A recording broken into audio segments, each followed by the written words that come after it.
Thank you Lord. இந்த மனமகிழ்ச்சி அற்புதமான இந்த ஆராதனையிலே தேவனாகிய கர்த்தர் பலத்த காரியங்களை செய்யும்படி அவருடைய நாமம் இந்த இடத்தில் மகிமைப்படும்படியாக நாம் ஜெபிப்போம். பிரசன்னம் தாரும் தேவானே, உந்தன் சமூகம் தாருமே, இயேசுவே உந்தன் நாமத்தில் இந்நேரம் நாங்கள் கூடி வந்தோம்.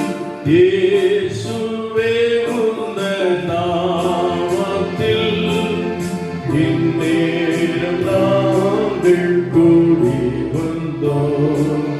பிரசன்னம் தாரும் தேவானே. எங்களை நேசிக்கும் நல்ல ஆண்டவரே, பரலோக பிதாவே, உம்முடைய குமாரனாகிய இயேசுவின் நாமத்தினால் இந்த காலை ஆண்டவரே சபைக்கு கொள்ளும்படியான கிருபை எங்களுக்கு செய்து முதல் ஆராதனைகளோடு பேசின தேவன் இந்த இரண்டாம் ஆராதனைகளோடு இடைப்படுகிறாங்க. ஆண்டவரே, உம்மை ஆவியோடு உண்மையோடு தொழுது கொள்ள நீங்கள் ஒவ்வொருக்கு உதவி செய்யும். பரிசுத்த ஆவியான முழு பொறுப்பெடுத்துக் கொள்வீராக. உங்களுடைய திருநாமம் மட்டும் மகிமைப்படுத்தும். இயேசு கிறிஸ்துவின் மூலம் வேண்டுகிறேன் நல்ல பிதாவே, ஆமென். ஆராதிக்கும் தேவன் நல்லவர், விடுவிக்க வல்லவர் என்கிற பாடலை நாம் கரங்களை தட்டி நாம் பாடி தேவனை மகிமைப்படுத்தும்.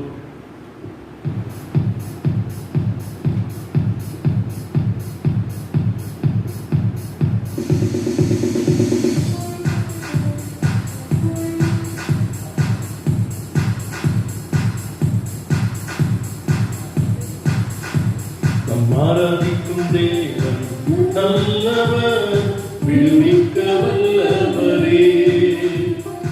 ஆராதிக்கும் தேவன் நல்லவர், விடுவிக்க வல்லவரே. விடுவிக்க வல்லவரே.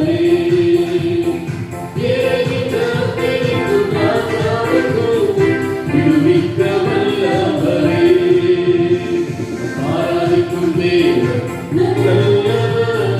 விடுவிக்க வல்லவரே.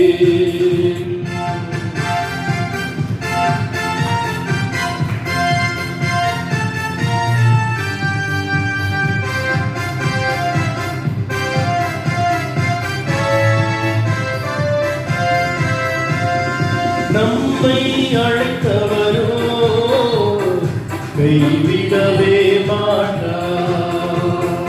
கலங்காமல் முன் சென்றிட கருப்பத்தி நடத்திடுவார். நம்மை அழைத்தவரோ கைவிடவே மாட்டார். கலங்காமல் முன் சென்றிட கருப்பத்தி நடத்திடுவார். இதை விடாமல் ஆராதிப்போம்.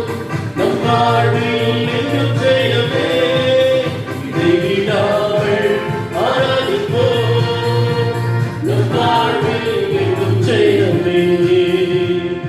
ஆராதிக்கும் தேவன் நல்லவர், விடுவிக்க வல்லவரே.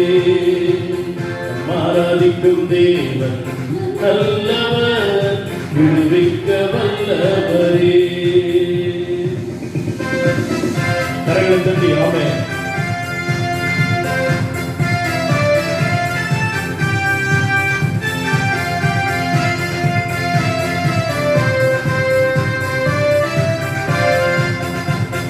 சத்துரு கோட்டைகளை தகர்த்திட உதவி செய்தார்.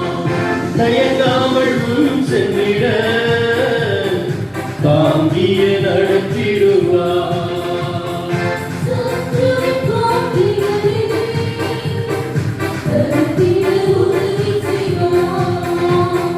தயங்காமல் முன் சென்றிட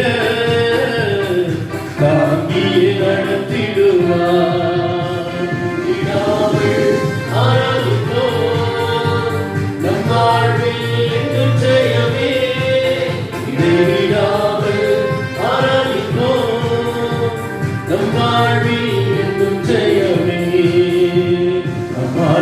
ஆராதிக்கும் தேவன் நல்லவர், விடுவிக்க வல்லவரே. ஆராதிக்கும் தேவன் நல்லவர், விடுவிக்க வல்லவரே. எரிகின்ற தீக்கும் ராஜாவுக்கும் விடுவிக்க வல்லவரே. எரிகின்ற தீக்கும் ராஜாவுக்கும் விடுவிக்க வல்லவரே. ஆராதிக்கும் தேவன் நல்லவர், விடுவிக்க வல்லவரே. உம்மை அல்லாமல் எனக்கு யாருண்டு? உம்மை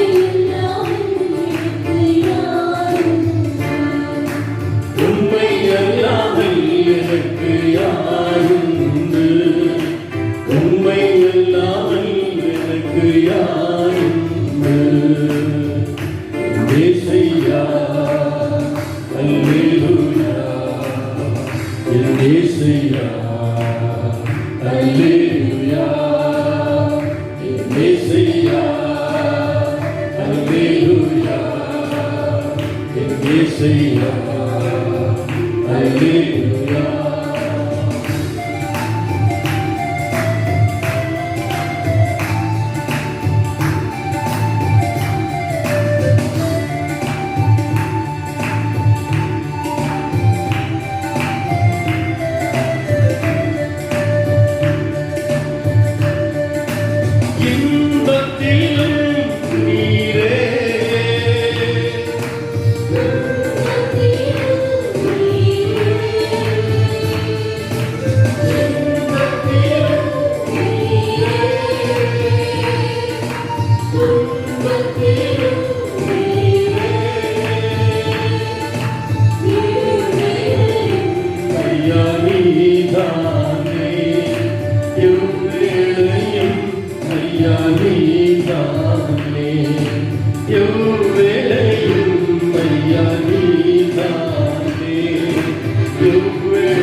இம்மையிலும் மறுமையில் நீர்தான் ஆண்டவரே.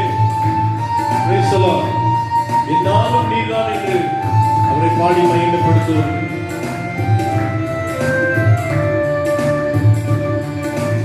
இம்மையிலும் நீரே,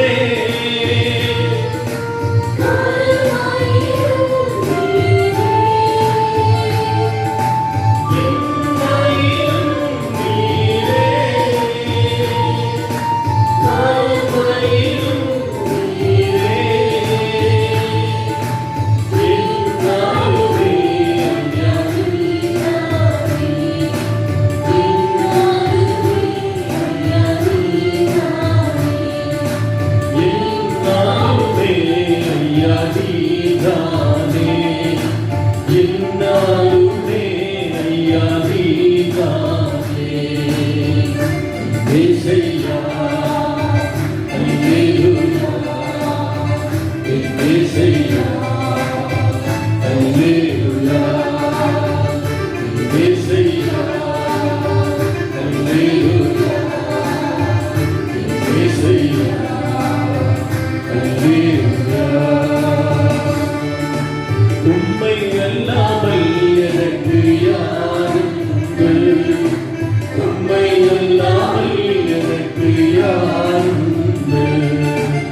ஏசையா அல்லேலூயா என் ஏசையா அல்லேலூயா என் ஏசையா அல்லேலூயா என் ஏசையா அல்லேலூயா.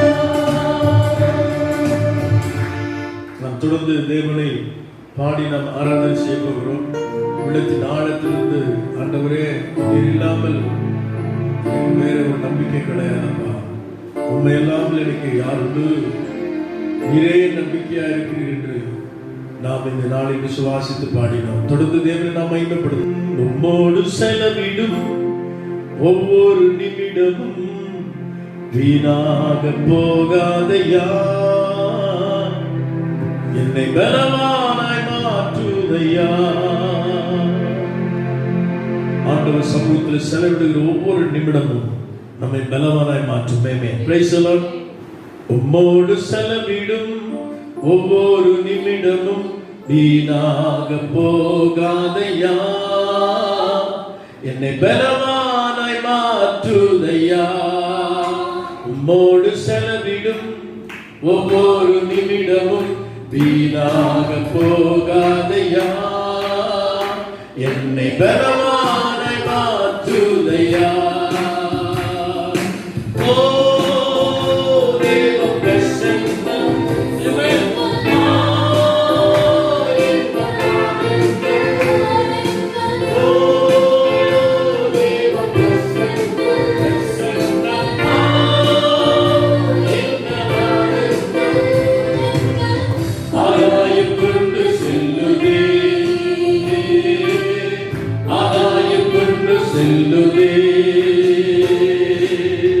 உம்மோடு செலவிடும் ஒவ்வொரு நிமிடமும் வீணாக போகாதையா, என்னை பலவானாய் மாற்றுதையா.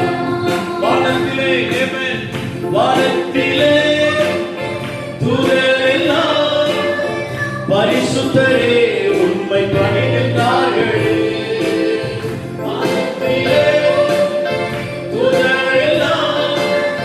பரிசுத்தரே உம்மை பணிகின்றார்களே. பூமியிலே வந்தாலெல்லாம் உம் நாமம் வாழ்வே என்று தொழுகின்றேனையா. பூமியிலே வந்தாலெல்லாம் உம் நாமம் வாழ்வே என்று தொழுகின்றேனையா. ஓ தேவ பிரசன்னம்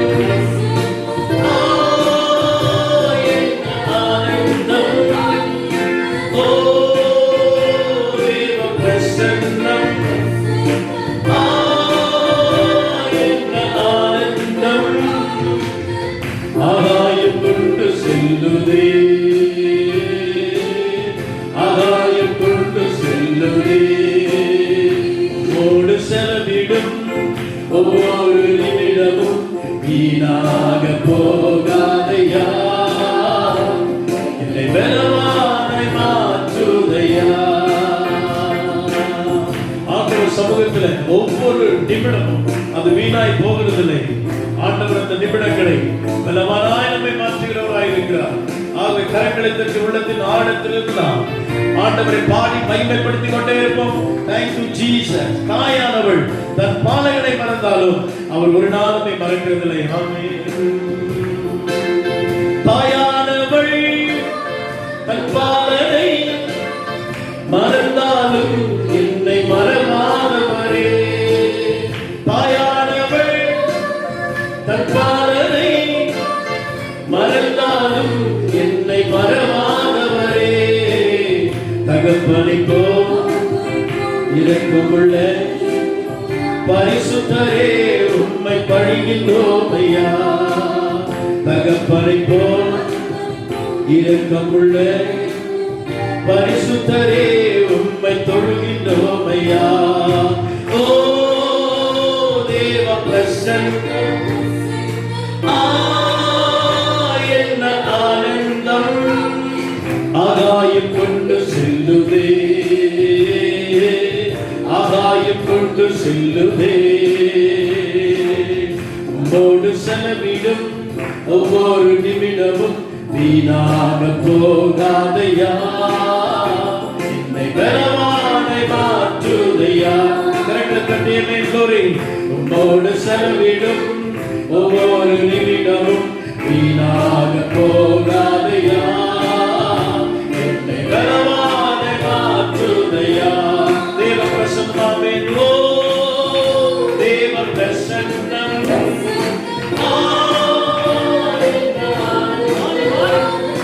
ஓ தேவ பிரசன்னம், என்ன ஆனந்தம். ஆகாயம் கொண்டு செல்லுதே, ஆகாயம் கொண்டு செல்லுதே. சொல்லுங்க சோரி, ஆகாயம் கொண்டு செல்லுதே, ஓ ஆகாயம் கொண்டு செல்லுதே. உம்மோடு செலவிடும் ஒவ்வொரு நிமிடமும் வீணாக போகாதையா,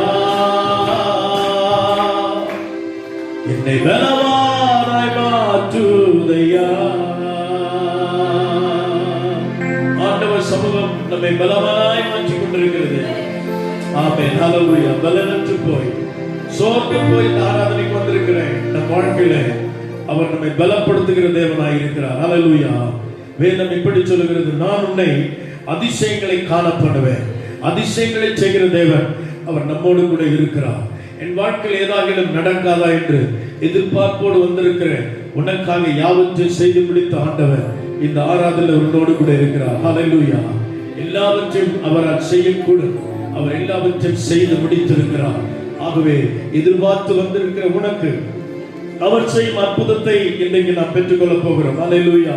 அதிசயங்களை செய்கிற தேவன் அவர் நம்மோடு கூட இருக்கிறார். அதிசயங்கள் செய்கின்றவர் அருகில் இருக்கிறார். அற்புதங்கள் செய்கின்றவர் என்றும் நமக்குள் வசிக்கிறார். தண்ணீரை இரத்தமாய் மாற்றினார். அதிசயம். தண்ணீரை இரத்தமாய் மாற்றினார். அதிசயம். வெறும் தண்ணீரை திராட்சரசமாய் மாற்றினார். அதிசயம். வெறும் தண்ணீரை திராட்சரசமாய் மாற்றினார். அதிசயம்.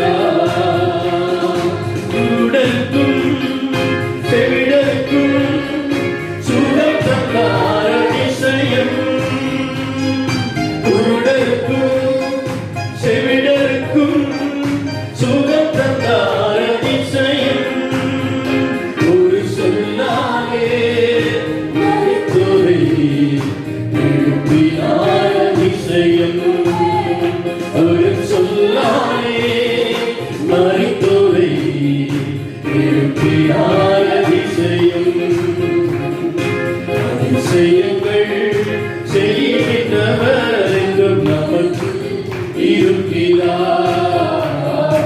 அற்புதங்கள் செய்கின்றவர் என்றும் நமக்குள் வசிக்கிறார்.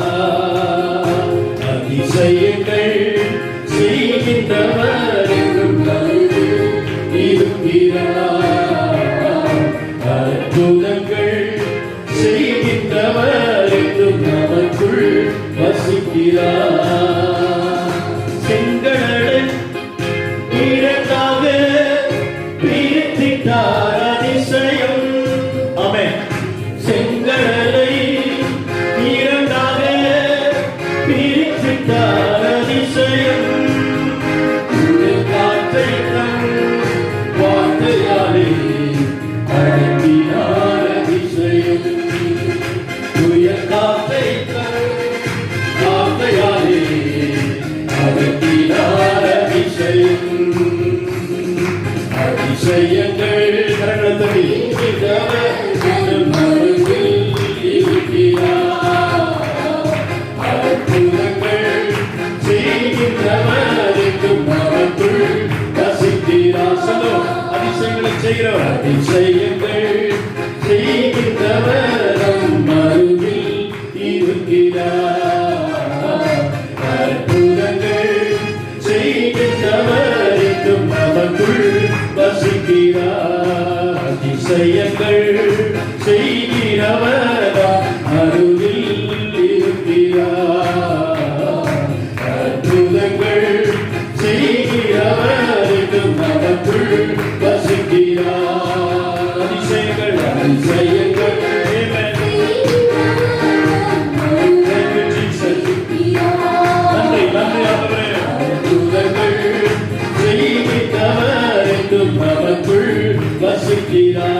அதிசயங்கள் செய்கின்றவர் அருகில் இருக்கிறார்.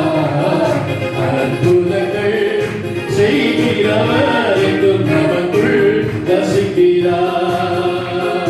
அதிசயங்களே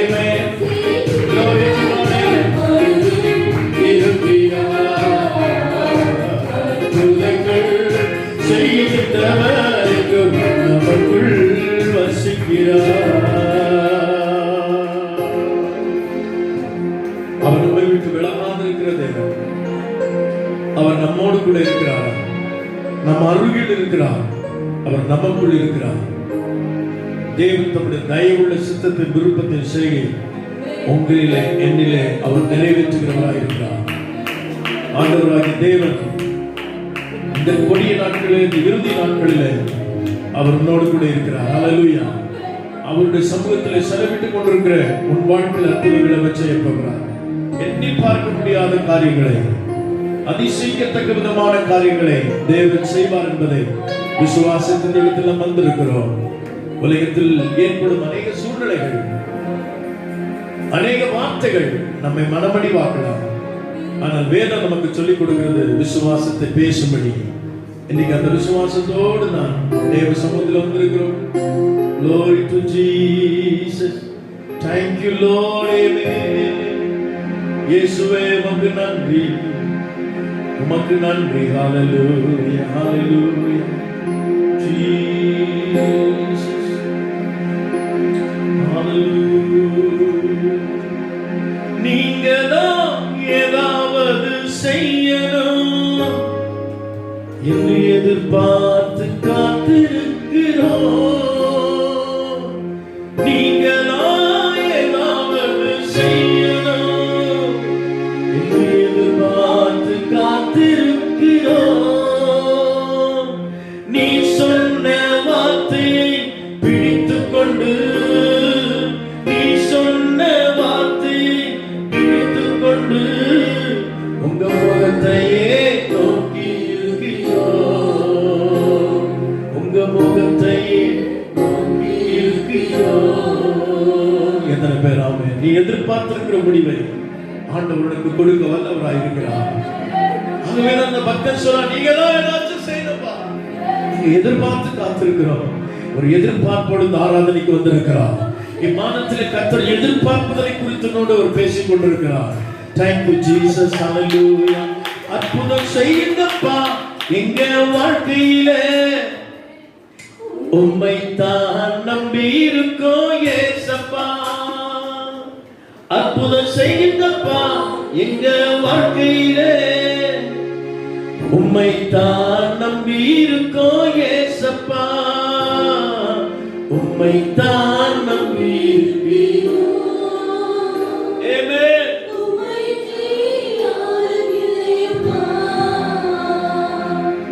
உம்மை தான் நம்பி இருக்கிறோம்.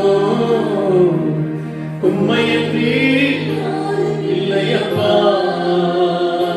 நிந்தையும் அவமானமும் சகித்துக் கொண்டு உம் செட்டையிலே வந்து நிற்கிறோம். சொல்லுங்க.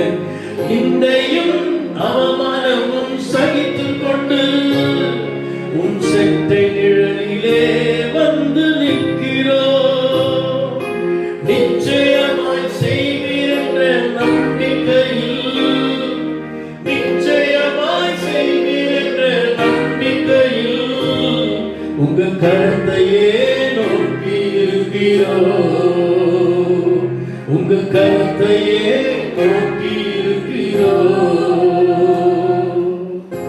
அற்புதம் செய்யுங்கப்பா எங்க வாழ்க்கையில, உம்மை தான் நம்பி இருக்கோம் ஏசப்பா. உம்மை தான் நம்பி இருக்கிறோம். உம்மை அன்றி யாரும் இல்லையப்பா. ஒரு எதிர்பார்ப்போடு உங்களுடைய சமூகத்தில் நாங்கள் வந்திருக்கிறோம். ஆண்டவரே, உலகம் பல காரியங்களை எதிர்நோக்கி இருந்தாலும் உங்களுடைய ஜனமாகி நாங்கள் உன்னதத்தை நோக்கி நாங்கள் இந்த சன்னிதானத்தில் வந்திருக்கிறோம். கீழானவர்கள் அல்ல, மேலானவர்களை நாங்கள் நாடி ஆண்டவரே ஒத்தாசி வரும் பர்வதத்தை நோக்கி நாங்கள் வந்திருக்கிறோம். எங்கள் தேவனால் சகலத்தையும் செய்யக்கூடும். எங்கள் தேவன் சகலத்தையும் செய்ய வல்லவராய் எங்களோடு இருக்கிறீர் ஆண்டவரே. ஒரு அற்புதம் இன்னைக்கு நடக்கட்டும் ஆண்டவரே. எதிர்பார்த்து வந்திருக்கிற உடைய பிள்ளையோட வாழ்க்கையில உம்மை ஆராதித்துக் கொண்டிருக்கிற இந்த நேரத்தில் ஒரு அற்புதத்தை செய்யப்படியா நான் சொல்லிக்கிறேன். Thank you Lord. உமக்கு நன்றி ஆண்டவரே, நன்றி ஆண்டவரே, நன்றி ஆண்டவரே. எதிர்பார்த்திருக்கிற முடிவை நான் உனக்கு கொடுக்கும்படி உன் பேர் நினைவாய் இருக்கிற அந்த நினைவுகள் தீமை காணாமல்ல சமாதானத்துக்கு ஏற்ற நினைவுகள் என்று சொல்லி ஆண்டவரே எதிர்பார்த்து சமூகத்தில் வந்திருக்கிற ஆண்டவரே இந்த அற்புதங்களை செய்யப்படியா நான் இந்த சமூகத்தை நோக்கி பார்க்கிறேன். Thank you, Jesus. Hallelujah, hallelujah, hallelujah. Amen. Thank you, Lord. உமக்கு நன்றி. என் தேவனே உமக்கு நன்றி. என் ஆண்டவரே உமக்கு நன்றி. என் இரட்சகா உமக்கு நன்றி. Praise the Lord. Hallelujah. பகல் நேர பாடல் நீரே, இரவெல்லாம் கனவு நீரே, மேலான சந்தோஷம் நீரே, நாளெல்லாம் உம்மை பாடுவே. மேலான சந்தோஷம் நீரே, நாளெல்லாம் உம்மை பாடுவே. பகல் நேர பாடல் நீரே, இரவெல்லாம் கனவு நீரே, மேலான சந்தோஷம் நாளெல்லாம் உம்மை பாடுவே. ஆமென். மேலான சந்தோஷம் நீரே, நாளெல்லாம் உம்மை பாடுவே. பகல் நேர பாடல் நீரே.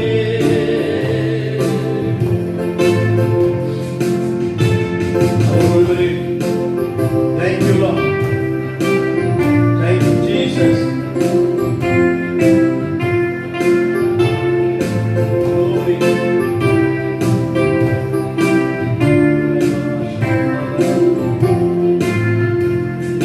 மேகமே, மகிமையின் மேகமே, இந்த நாளிலே இறங்கி வாருமே. மேகமே, மகிமையின் மேகமே, வந்தால் போதுமே, எல்லாம் நடக்குமே. மேகமே பாடுவோம். ஆமென். ஒரு சிறிய கையளவு மேகம், ஆமென், ஒரு மழையை கொண்டு வந்தது. ஆமென். தேசத்தின் சூழ்நிலை மாறியது. ஆமென். Thank you, Lord. ஜனங்கள் மனம் திரும்பினார்கள், சத்துருக்கள் நிர்மூலமானார்கள். கையளவு மேகம் தான் பெருமழை பெய்தது. கையளவு மேகம் தான் பெருமழை பெய்தது. என் தேச எல்லை எங்கும் அருள்மழை பெய்யதும். என் தேச எல்லை எங்கும் அருள்மழை பெய்யதும்.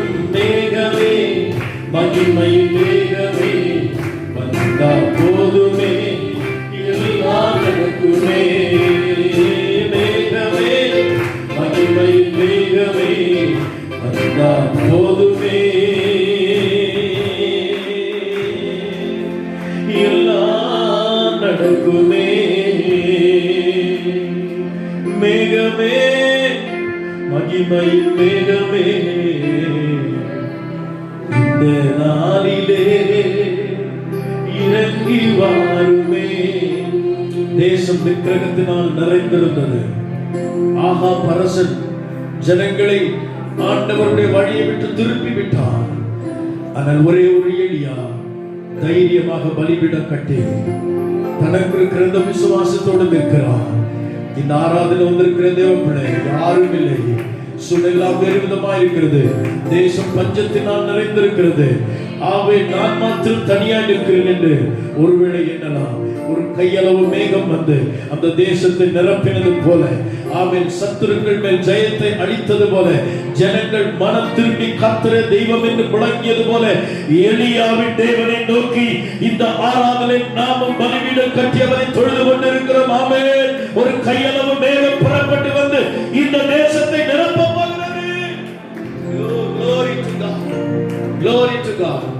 Glory to God. Amen. ஏகமாய் துதிக்கும் போது இறங்கின மேகமே, சொல்லுங்க. ஏகமாய் துதிக்கும் போது இறங்கின மேகமே, ஆலயம் முழுவதும் மகிமையால் நிரம்புமே, ஆலயம் முழுவதும் மகிமையால் நிரம்புமே. ஏகமாய் துதிக்கும் போது இறங்கின மேகமே, சொல்லுங்க. ஏகமாய் துதிக்கும் போது இறங்கின மேகமே, ஆலயம் முழுவதும் மகிமையால் நிரம்புமே, ஆலயம் முழுவதும் மகிமையால் நிரம்புமே. மேகமே, மகிமையில் மேகமே, இந்த நாளிலே இறங்கி வாருமே. மேகமே, மகிமையில் மேகமே, வந்தால் போதுமே, எல்லாம் நடக்குமே. மேகமே, மகிமையில் மேகமே, வந்த நாளிலே இறங்கி வாருமே. மேகமே, மகிமையில் மேகமே, வந்தால் போதுமே, எல்லாம் நடக்குமே. எத்தனை பேர் விசுவாசிக்கிறீங்க? சின்ன விசுவாசம். ஆமென். பெரிய அற்புதங்களை பார்க்க போகிறோம். ஹல்லேலூயா. பக்தி வைராக்கிய மாற்றங்களை பார்க்க போகிறோம். சூழ்நிலை அல்ல, நமக்குள் இருக்கிற தேவன் பெரியவர். ஹல்லேலூயா. கொஞ்சத்தை கொண்டு அநேகமாக்குகிற தேவன். ஹல்லேலூயா. Thank you Jesus. Thank you Jesus. ஆமென். ஒரு கையளவு மேகத்தான். ஆமென். தேசத்தை கூடினது நான் விசுவாசிக்கிறேன். ஒரு கையளவு மேகம் இந்த தேசத்தின் மேல் ஏறி வரும். ஆமென். ரிபாபா தாலா சேகேதேவி ரிபாபா தாலா ஆஹாப்பி நாட்களில் நடந்தது போல ஒரு மாற்றம் உண்டாகும். ஆமென். ஆமென். ஆமென். ஆமென். ஆமென். நன்றி ஆண்டவரே, உமக்கு நன்றி அப்பா. ஹல்லேலூயா. ஹல்லேலூயா. ஹல்லேலூயா. ஆமென். ஆமென். ஆமென். ஆமென். ஒரு மகிமையின் மேகம் இந்த இடத்தை நிரப்பணும், இந்த தேசத்தை நிரப்பணும், இந்த குடும்பங்களை நிரப்பணும். விலகாத அந்த மேகத்தை நாம் நோக்கி பார்க்க போகிறோம். Glory Jesus, glory. Amen. ஒரு மகிமையின் மேகம் இந்த ஜனத்தை மூடுதே, ஒரு மகிமையின் மேகம் இந்த இடத்தை மூடுதே, ஒரு மகிமையின் மேகம் இந்த இடத்தை மூடுதே, ஒரு மகிமையின் மேகம் என் ஜனத்தை மூடுதே.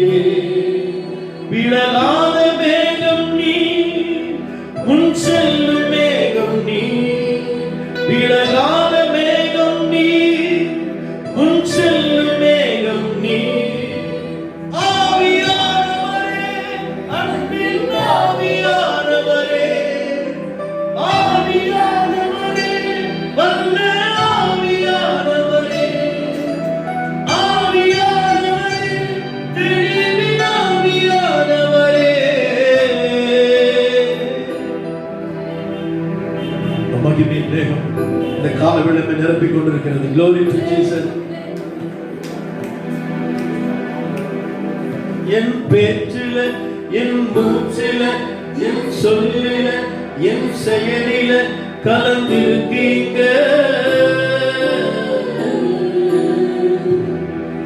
என் நினைவில, என் நடத்தையில, என் குணமில, என் உயிரில கலந்திருக்கீங்க.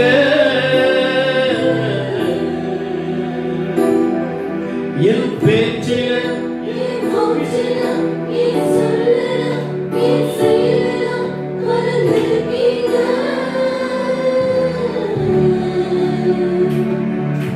என் நினைவில, என் நடத்தையில, என் உணர்வில, என் உயிரில கலந்திருக்கீங்க.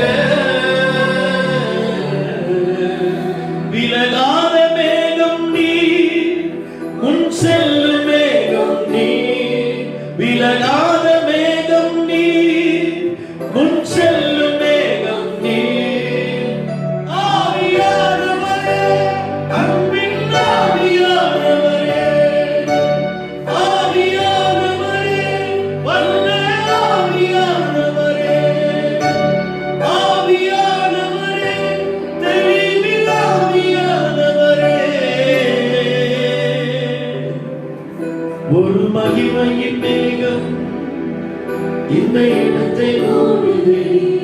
கர்த்தருடைய சமூகம் இந்த இடத்தை மூடிக்கொண்டிருக்கிறது. ஆமென். ஹalleluya.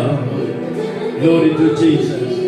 Amen. முகாந்திரம் இல்லாமல் கர்த்தர் நம்மை அழைத்து வரவில்லை. அந்த மகிமையின் மேகம் நம்மை நிரப்பிக் கொண்டிருக்கிறது. கையளவு மேகம் தேசத்தை நிரப்பின அந்த மேகம். ஆமென். ஆசரிப்பு கூடாரத்தின் மேல் இறங்கி வந்த அந்த மகிமையின் மேகம், இஸ்ரவேலின் பாளையத்தின் மேலே நின்ற அந்த மகிமையின் மேகம், இந்த ஆராதனை மேலே அந்த மகிமை இறங்கி கொண்டிருக்கிறது. ஆமென். இந்த இடத்தில் நிரப்பிக் கொண்டிருக்கிறது. ஹalleluya. Glory to Jesus. இந்த இடத்தை மூடுதே ஒரு மகிமையின் மேகம், என் ஜனத்தை மூடுதே.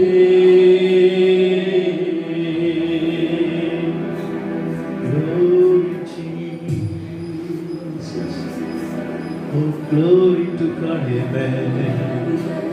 Oh Jesus, hallelujah. Oh Ramashendra Vinavadanaviyantunala, hallelujah, hallelujah.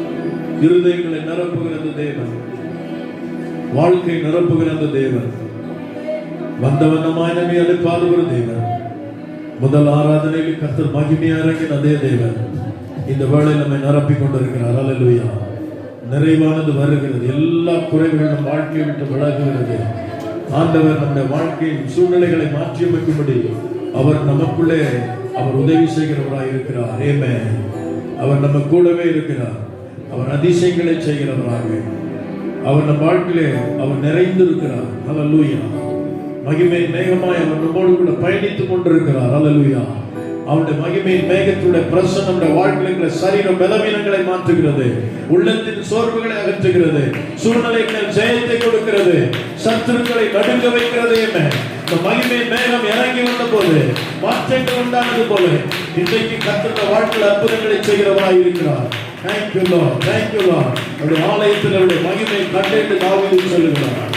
Amen, amen, amen. இன்றைக்கு சகோதரனே, அவருடைய வல்லமை அவருடைய மகிமை நம்முடைய ஆலயத்தில் கண்டேன் என்று சொல்கிறார். அந்த மகிமை வல்லமை இந்த காலவெளியை நீ அனுபவிக்கும்படி கர்த்தருடைய நிரப்பிக் கொண்டிருக்கிறார். நீ நினைக்கிறபடி அல்ல, உன் நினைவுகளுடைய நினைவுகள் அல்ல. ஆமென். உன் வழிகளுடைய வழிகளும் அல்ல. ஆமென். நீ நினைக்கிறதுக்கு மேலாய் செயலாற்றுகிற தேவன் இடத்தில் உலாவிக் கொண்டிருக்கிறார். அவர் அற்புதங்களை செய்ய உன் வாழ்க்கையில் அசைவாடி கொண்டிருக்கிறார். அவர் உன்னை நிரப்பிக் கொண்டிருக்கிறார். அவருடைய சமூகம் உன்னை மூடிக்கொண்டிருக்கிறது. ஆமென், ஆமென். இயேசுவின் நாமத்தினாலே எல்லா எண்ணங்கள் சிந்தைகள் எல்லாம் கீழ்ப்படுத்தப்படுகிறது. தேவ கிருபை ஜனத்தின் மேல் அளவில்லாமல் ஊற்றப்படுவதாக, தேவ இரக்கம் வெளிப்படுவதாக. தெய்வமே நீ ஆசீர்வதிக்கிறவரே. Glory Jesus, hallelujah, hallelujah, hallelujah. நன்றியோடு உம்மை துதிக்கிறோம் ஆண்டவரே, நன்றியோடு உம்மை துதிக்கிறோம் ஆண்டவரே. ஓ ஜீசஸ், நீங்க இல்லாம ஒரு நிமிஷம் கூட என்னால நினைச்சு பார்க்க முடியல, என்னால நினைச்சு பார்க்க முடியல.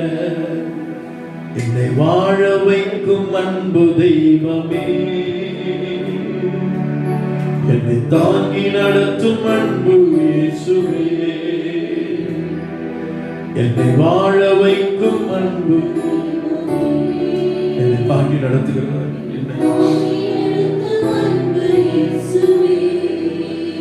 நான் போகும் இடமெல்லாம் நீங்க வரணும், நாம் அமரும் இடமெல்லாம் நீங்க அமரணும். நான் பேசும் பேச்சிலெல்லாம் நீங்க இருக்கணும், நான் பேசும் பேச்சிலெல்லாம் நீங்க இருக்கணும். நீங்க இல்லாம நான் ஒன்றுமில்லையே, நீங்க இல்லாம நான் ஒன்றுமில்லையே.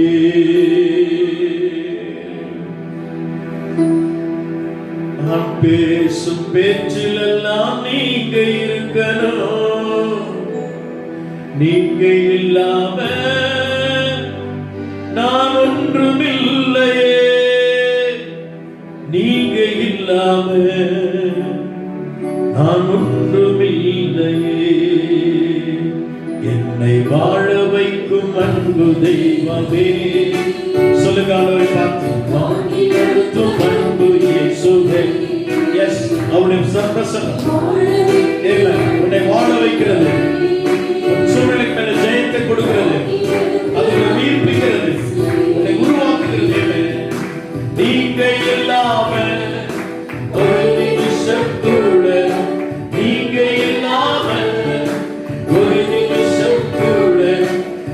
என்னால நினைச்சு பார்க்க முடியல, என்னால நினைச்சு பார்க்க முடியல, என்னால நினைச்சு பார்க்க முடியல,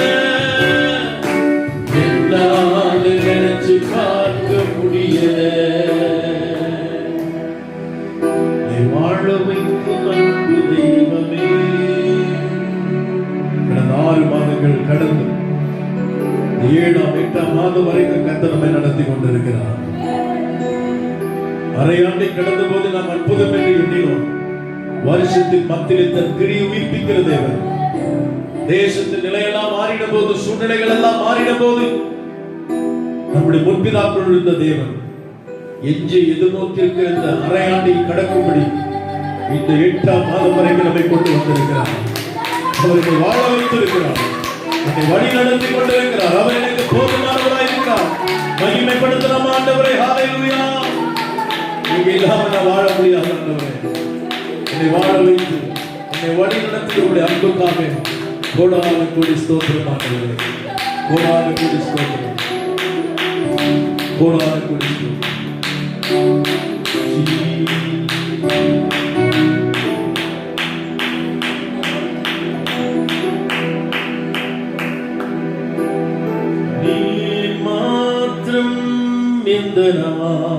மனேசரே உம்மை ஆராதிக்கிறோம்.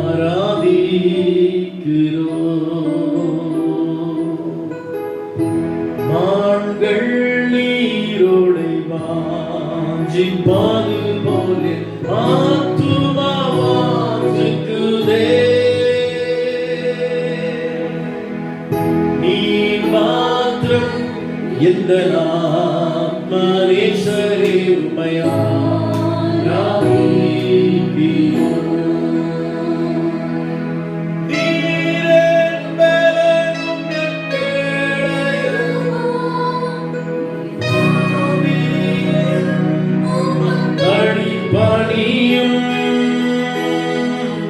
நீர் மாத்திரம் எந்த மனேசரே உம்மை ஆராதிக்கிறோம்.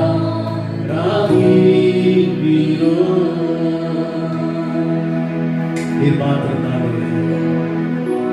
எங்களை வழி நடத்துகிற தேவன், எங்களை பாதுகாக்கிற தேவன்.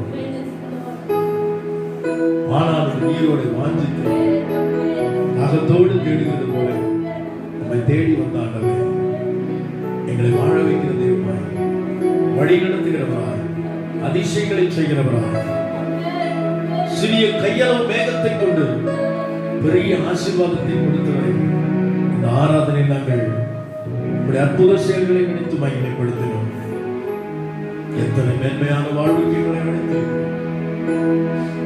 ஒன்றுமில்லாதிருந்த எங்கள் வாழ்க்கையில் ஒன்றுக்கும் ஆண்டவர் உதவாத எங்களை நம்பிக்கையற்றிருந்த எங்கள் வாழ்க்கையில் நித்திய நம்பிக்கை எங்களுக்கு தந்தீர் ஆண்டவரே. இந்த நம்பிக்கை ஒரு நாளும் எங்கள் வாழ்க்கை நீட்பவர்களை எங்களை அழைத்த தேவனை உண்மையுள்ளவர் ஆண்டவரே. சுய ரத்தத்தினால் சம்பாதித்த சபையாகிய நாங்கள் உங்க சான்றுகளாய் என்னாலும் இருக்க எங்களுக்கு உதவி செய்யுங்க. வந்திருக்கிற பிள்ளைகளுடைய ஆவியில, ஆத்துமாவில, சரீரத்தில, வாழ்க்கையில, சூழ்நிலையில, குடும்பத்தில நீர் ஆளுமை செய்கிறதற்காக உங்களுக்கு நான் நன்றி செலுத்துகிறேன். எல்லாவற்றையும் முடிக்கு கீழ்ப்படுத்துகிறேன். நீங்க மாத்திரம் உயர்ந்திருக்கிறோம். இயேசுவின் மூலம் ஜெபிக்கிறேன் நல்ல பிதாவே, ஆமென். சொல்லாமா? செய்திக்குள்ள போகலாம். சமீப நாட்களாய் நாம் பிலிப்பியர் 3ஆம் அதிகாரத்திலிருந்து ஒரு செய்தியை நாம் பிரசங்கித்துக் கொண்டிருக்கிறோம். எண்ணுகிறேன், தொடருகிறேன், எதிர்பார்க்கிறேன். Praise the Lord. எண்ணுகிறேன், தொடருகிறேன். என்ன எண்ணுகிறேன்? இவைகளெல்லாம் குப்பை, இதெல்லாம் ஒன்று கிடையாது என்று எண்ணுகிறேன். தொடருகிறேன். யாரை? என்னை ரட்சித்த, என்னை மீட்டெடுத்த ஆண்டவரை, அவர் என்னை எதற்காய் பிடித்தாரோ அதை பிடித்துக் கொள்ள ஆசையாய் தொடருகிறேன். அதை குறித்து வாசித்தோம். எதிர்பார்க்கிறேன் என்று கடந்த வாரத்திலேயும் இந்த வாரத்திலேயும் இந்த செய்தி நாம் தியானித்துக் கொண்டிருக்கிறோம். எதிர்பார்க்கிறேன். இந்த வாரத்தில் எரேமியா 29:11 இந்த புதிய மாதத்தில் தேவன் நமக்கு வாக்குத்தத்தமாய் கொடுத்திருக்கிறார். எரேமியா 29:11 வாசிக்கலாமா? நீங்கள் எதிர்பார்க்கும் நீங்கள் எதிர்பார்த்திருக்கும் முடிவை உங்களுக்கு கொடுக்கும்படிக்கு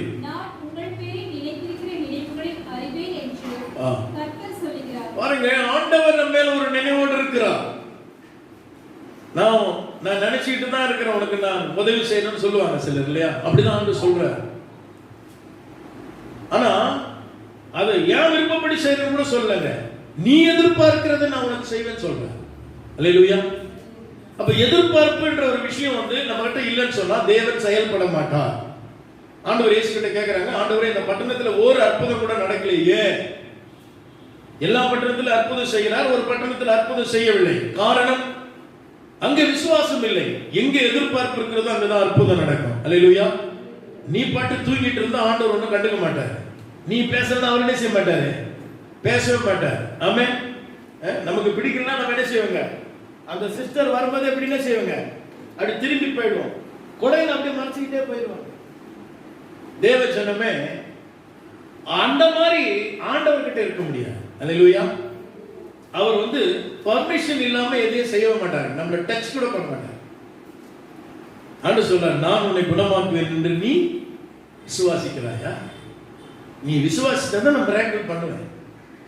தானாய் நடக்காது, எதிர்பார்ப்பு இருந்தால் எல்லாம் நடக்கும். கைகளை தட்டி கர்த்தருக்கு ஸ்தோத்திரம் பண்ணலாமா? எளிதா எதிர்பார்த்தா ஒரு அற்புதம் நடக்குன்னு எதிர்பார்த்தா நடந்தது. உங்க எதிர்பார்ப்பை வைத்து தான் கர்த்தர் அற்புதம் செய்கிறார். நீ எதிர்பார்த்திருக்கிற முடிவை நான் கொடுப்பேன். நீ எதிர்பார்க்கிறது நீ பெற்றுக்கொள்ள முடியாது. அதான் உண்மை. அல்லேலூயா. ஒரு வசனத்தை நான் உங்களுக்கு, இந்த செய்திக்குரிய வசனம் அல்ல, ஆனால் அந்த வசனத்தை கர்த்தர் நினைப்பூட்டுகிறார். 2 கொரிந்தியர் எடுத்துக்கொள்ளுங்களேன். 2 கொரிந்தியர் 13ஆம் அதிகாரத்துல 11ஆம் வசனத்தை வாசிங்க. சகோதரரே சந்தோஷமா பொருந்துங்கள், அணையுங்கள், இருங்கள், இருங்கள்.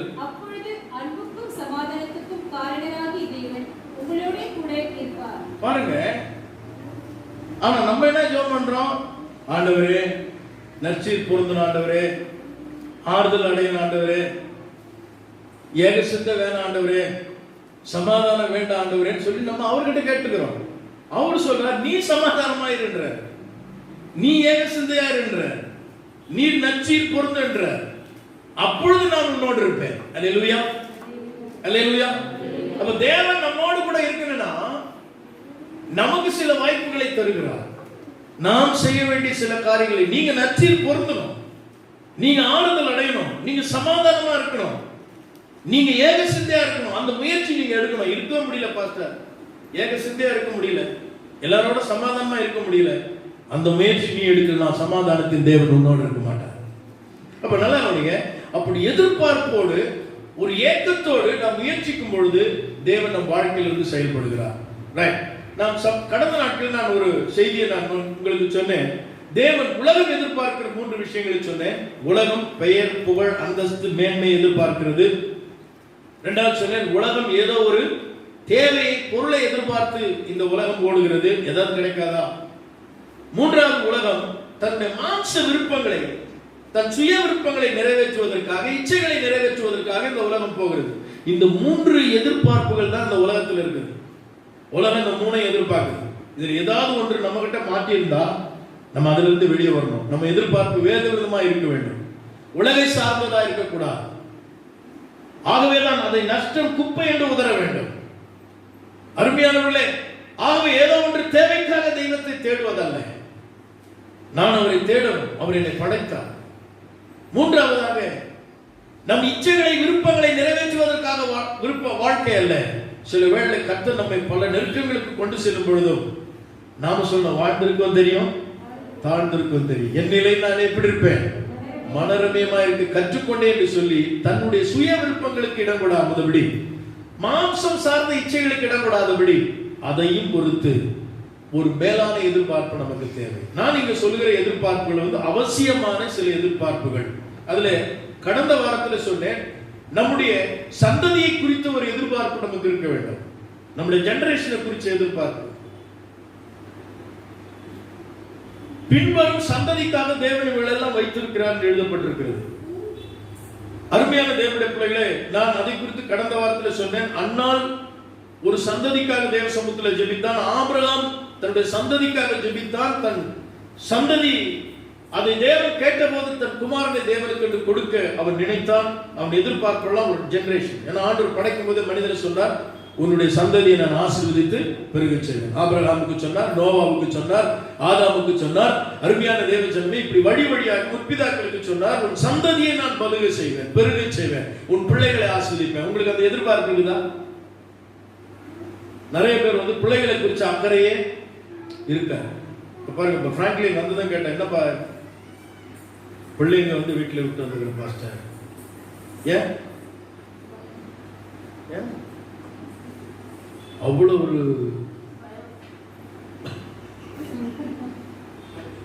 அவ்வளவு பிள்ளைகளை கரிசனையா அவர் பார்த்துக்கிறார். நல்லது, நம்முடைய பிள்ளைகளை கர்த்தர் நமக்கு அதுக்குதான் கொடுத்திருக்கிறார். அல்லேலூயா. அந்த பிள்ளைகளுக்காக என்ன செய்யணும்? ஒரு எதிர்பார்ப்பு. அவளுக்கு விசிக்க வந்துடக்கூடாது, அவங்க படிப்புல வீக் ஆயிடக்கூடாது, அவங்க தோல்வி அடைஞ்சிடக்கூடாது, பக்தி இல்லாம போயிடக்கூடாது. அந்த சந்ததிக்கு நாம் வேண்டிய எல்லா காரியங்களையும் அந்த பிள்ளைகளை குறித்த ஒரு எதிர்பார்ப்பு நமக்கு இருக்க வேண்டும். அப்ப அதற்காக நான் சில தியாகங்களையும் செய்ய வேண்டும். வேதம் சொல்லும், வேதத்தை நீ மறந்தால் பிள்ளைகளை நான் மறப்பேன் சொல்றாரு. அப்ப தேவனை நாம் அண்டிக் கொள்வதிலே நம்முடைய பிள்ளைகள் ஆசீர்வதிக்கப்படுகிறார்கள். வேதம் அதான் சொல்லி 128ஆம் சங்கீதம் எல்லா கல்யாணத்திலும் வாசிப்பாங்க. அந்த கல்யாணத்துல வாசிக்கும் போது பிள்ளை மனைவி திராட்சை கொடி மாதிரி இருப்பாங்க. திராட்சை கொடி மாதிரியா இருக்கிறாங்க இருக்கணும். அதான் பைபிள் சொல்றது. உன் பிள்ளைகள் உன் பந்தியை சுற்றிலும் ஒருவ மரக்கண்டுகள்னா அப்படின்னா எல்லாம் உட்கார்ந்து மொத்தமா சாப்பிடுறது. அது வெளிநாட்டுல மட்டும்தான் நடக்குது. அது ஒரு பையன் ஒரு டைமுக்கு வருவான், ஒரு பொண்ணு இன்னொரு நேரத்துக்கு சாப்பிடும், இன்னொரு பையன் இன்னொரு நேரத்துக்கு சாப்பிடும். இதுதான் நம்ம ஏரியா. நம்ம பந்தியில ஒன்னா உட்கார்ந்து என்ன செய்யுதுல சாப்பிடலாம். பைபிள் அப்படிதான் சொல்லுது. உன் பிள்ளைகள் பந்தியை சுற்றிலும் இருக்க ஒளிவ மரக்கன்றுகள். ஆகவே ஒரு ஒரு அற்புதமான ஆசீர்வதிக்கப்பட குடும்ப அமைப்பை அங்கு நாம் வாசிக்கிறோம். அதுல ஒன்று, இந்த ஆசீர்வாதம் எல்லாம் வருவதற்கு காரணம் யாருன்னு சொன்னா அந்த குடும்பத்தின் தலைவர். கர்த்தருக்கு பயப்படுகிற மனிதன் இவ்விதமாய் ஆசீர்வதிக்கப்படுவார். அல்லேலூயா. அப்ப அந்த குடும்ப தலைவர்னா அவர் கர்த்தருக்கு பயப்படுற மனிதனா இருந்தால் அவன் மனைவி, அவன் பிள்ளைகள், அவனுடைய பிரயாசம், அவன் வாழ்க்கையெல்லாம் ஆசீர்வாதமா இருக்கும்.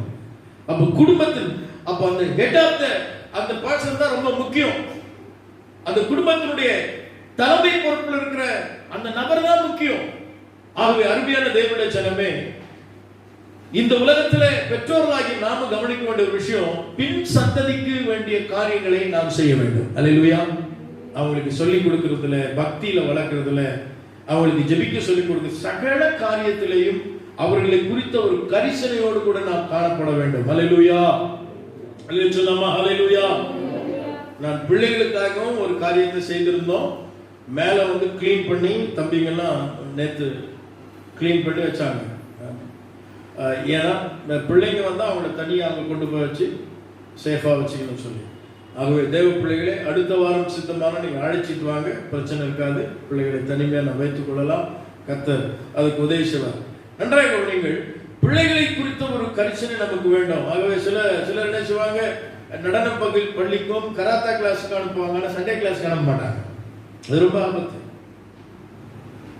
ஆகவே கர்த்தருக்கேற்ற சிக்ஷையிலும் போதனையிலும் வளர்க்க வேண்டியது பெற்றோருடைய கடமை. அப்போ நம்முடைய சந்ததிக்காக நாம் ஜெபிக்க வேண்டும். அப்படி தன் சந்ததியை குறித்த ஒரு சரியான கரிசனை இல்லாமல் போன ஆகாப் என்ற அரசனுடைய சந்ததி அழிஞ்சு போனது. பத்சோபாள் சாலமோனுக்காக தாவீதிடத்தில் பரிந்து கேட்கிறார். அவனுடைய சந்ததிக்காக அவள் வேண்டுதல் செய்கிறார். செபெதேல் என்கிற அவனுடைய மனைவி, அவள் தன்னுடைய பிள்ளைகளாகிய யோவான், யாக்கோபு இவ் இருவருக்கும் வேண்டுதல் செய்கிறதை பார்க்கிறோம். இப்படி பல சந்ததியை குறித்த வேதாகமத்தை நீங்கள் வாசிக்கும் பொழுது அருமையான தேவனுடைய பிள்ளைகளே தன்னுடைய பிள்ளைகளுக்காக வேண்டுதல் செய்ததை வேதத்தில் நம்ம பார்க்கிறோம். நிறைய விஷயங்களோடு நம்ம தியானிக்க நேரம் இல்லை. ஆகவே கர்த்தர் கொடுத்த பிள்ளைகளை நாம் ஒரு எதிர்பார்ப்போடு நாம் அந்த பிள்ளைகளுக்காக ஆண்டவர் சமூகத்தில் நாம் காணப்பட வேண்டும். அல்லேலூயா. சந்ததியை குறித்த ஒரு எதிர்பார்ப்பு. வீடு மாத்தி பிதாக்கள் வைக்கும் சுதந்திரம். சில பெற்றோர் நல்ல கறி மீன் வாங்கி சாப்பிட்டு பிள்ளைகளுக்கு ஒன்றும் இருக்காது. என்ன இடம் வாங்கினே வீடு வாங்கினே ஒன்றுமே இல்லை சார். வேற பெந்தகோஸ்து சபையில வந்துட்டா இது வேற சொல்லுவாங்க, இது வரும்போது கொண்டு வந்ததில்லை, போகும்போது கொண்டு போவதில்லை. அதனால நாங்க இப்படியே போயிடும் சொல்லிட்டு இது வேற.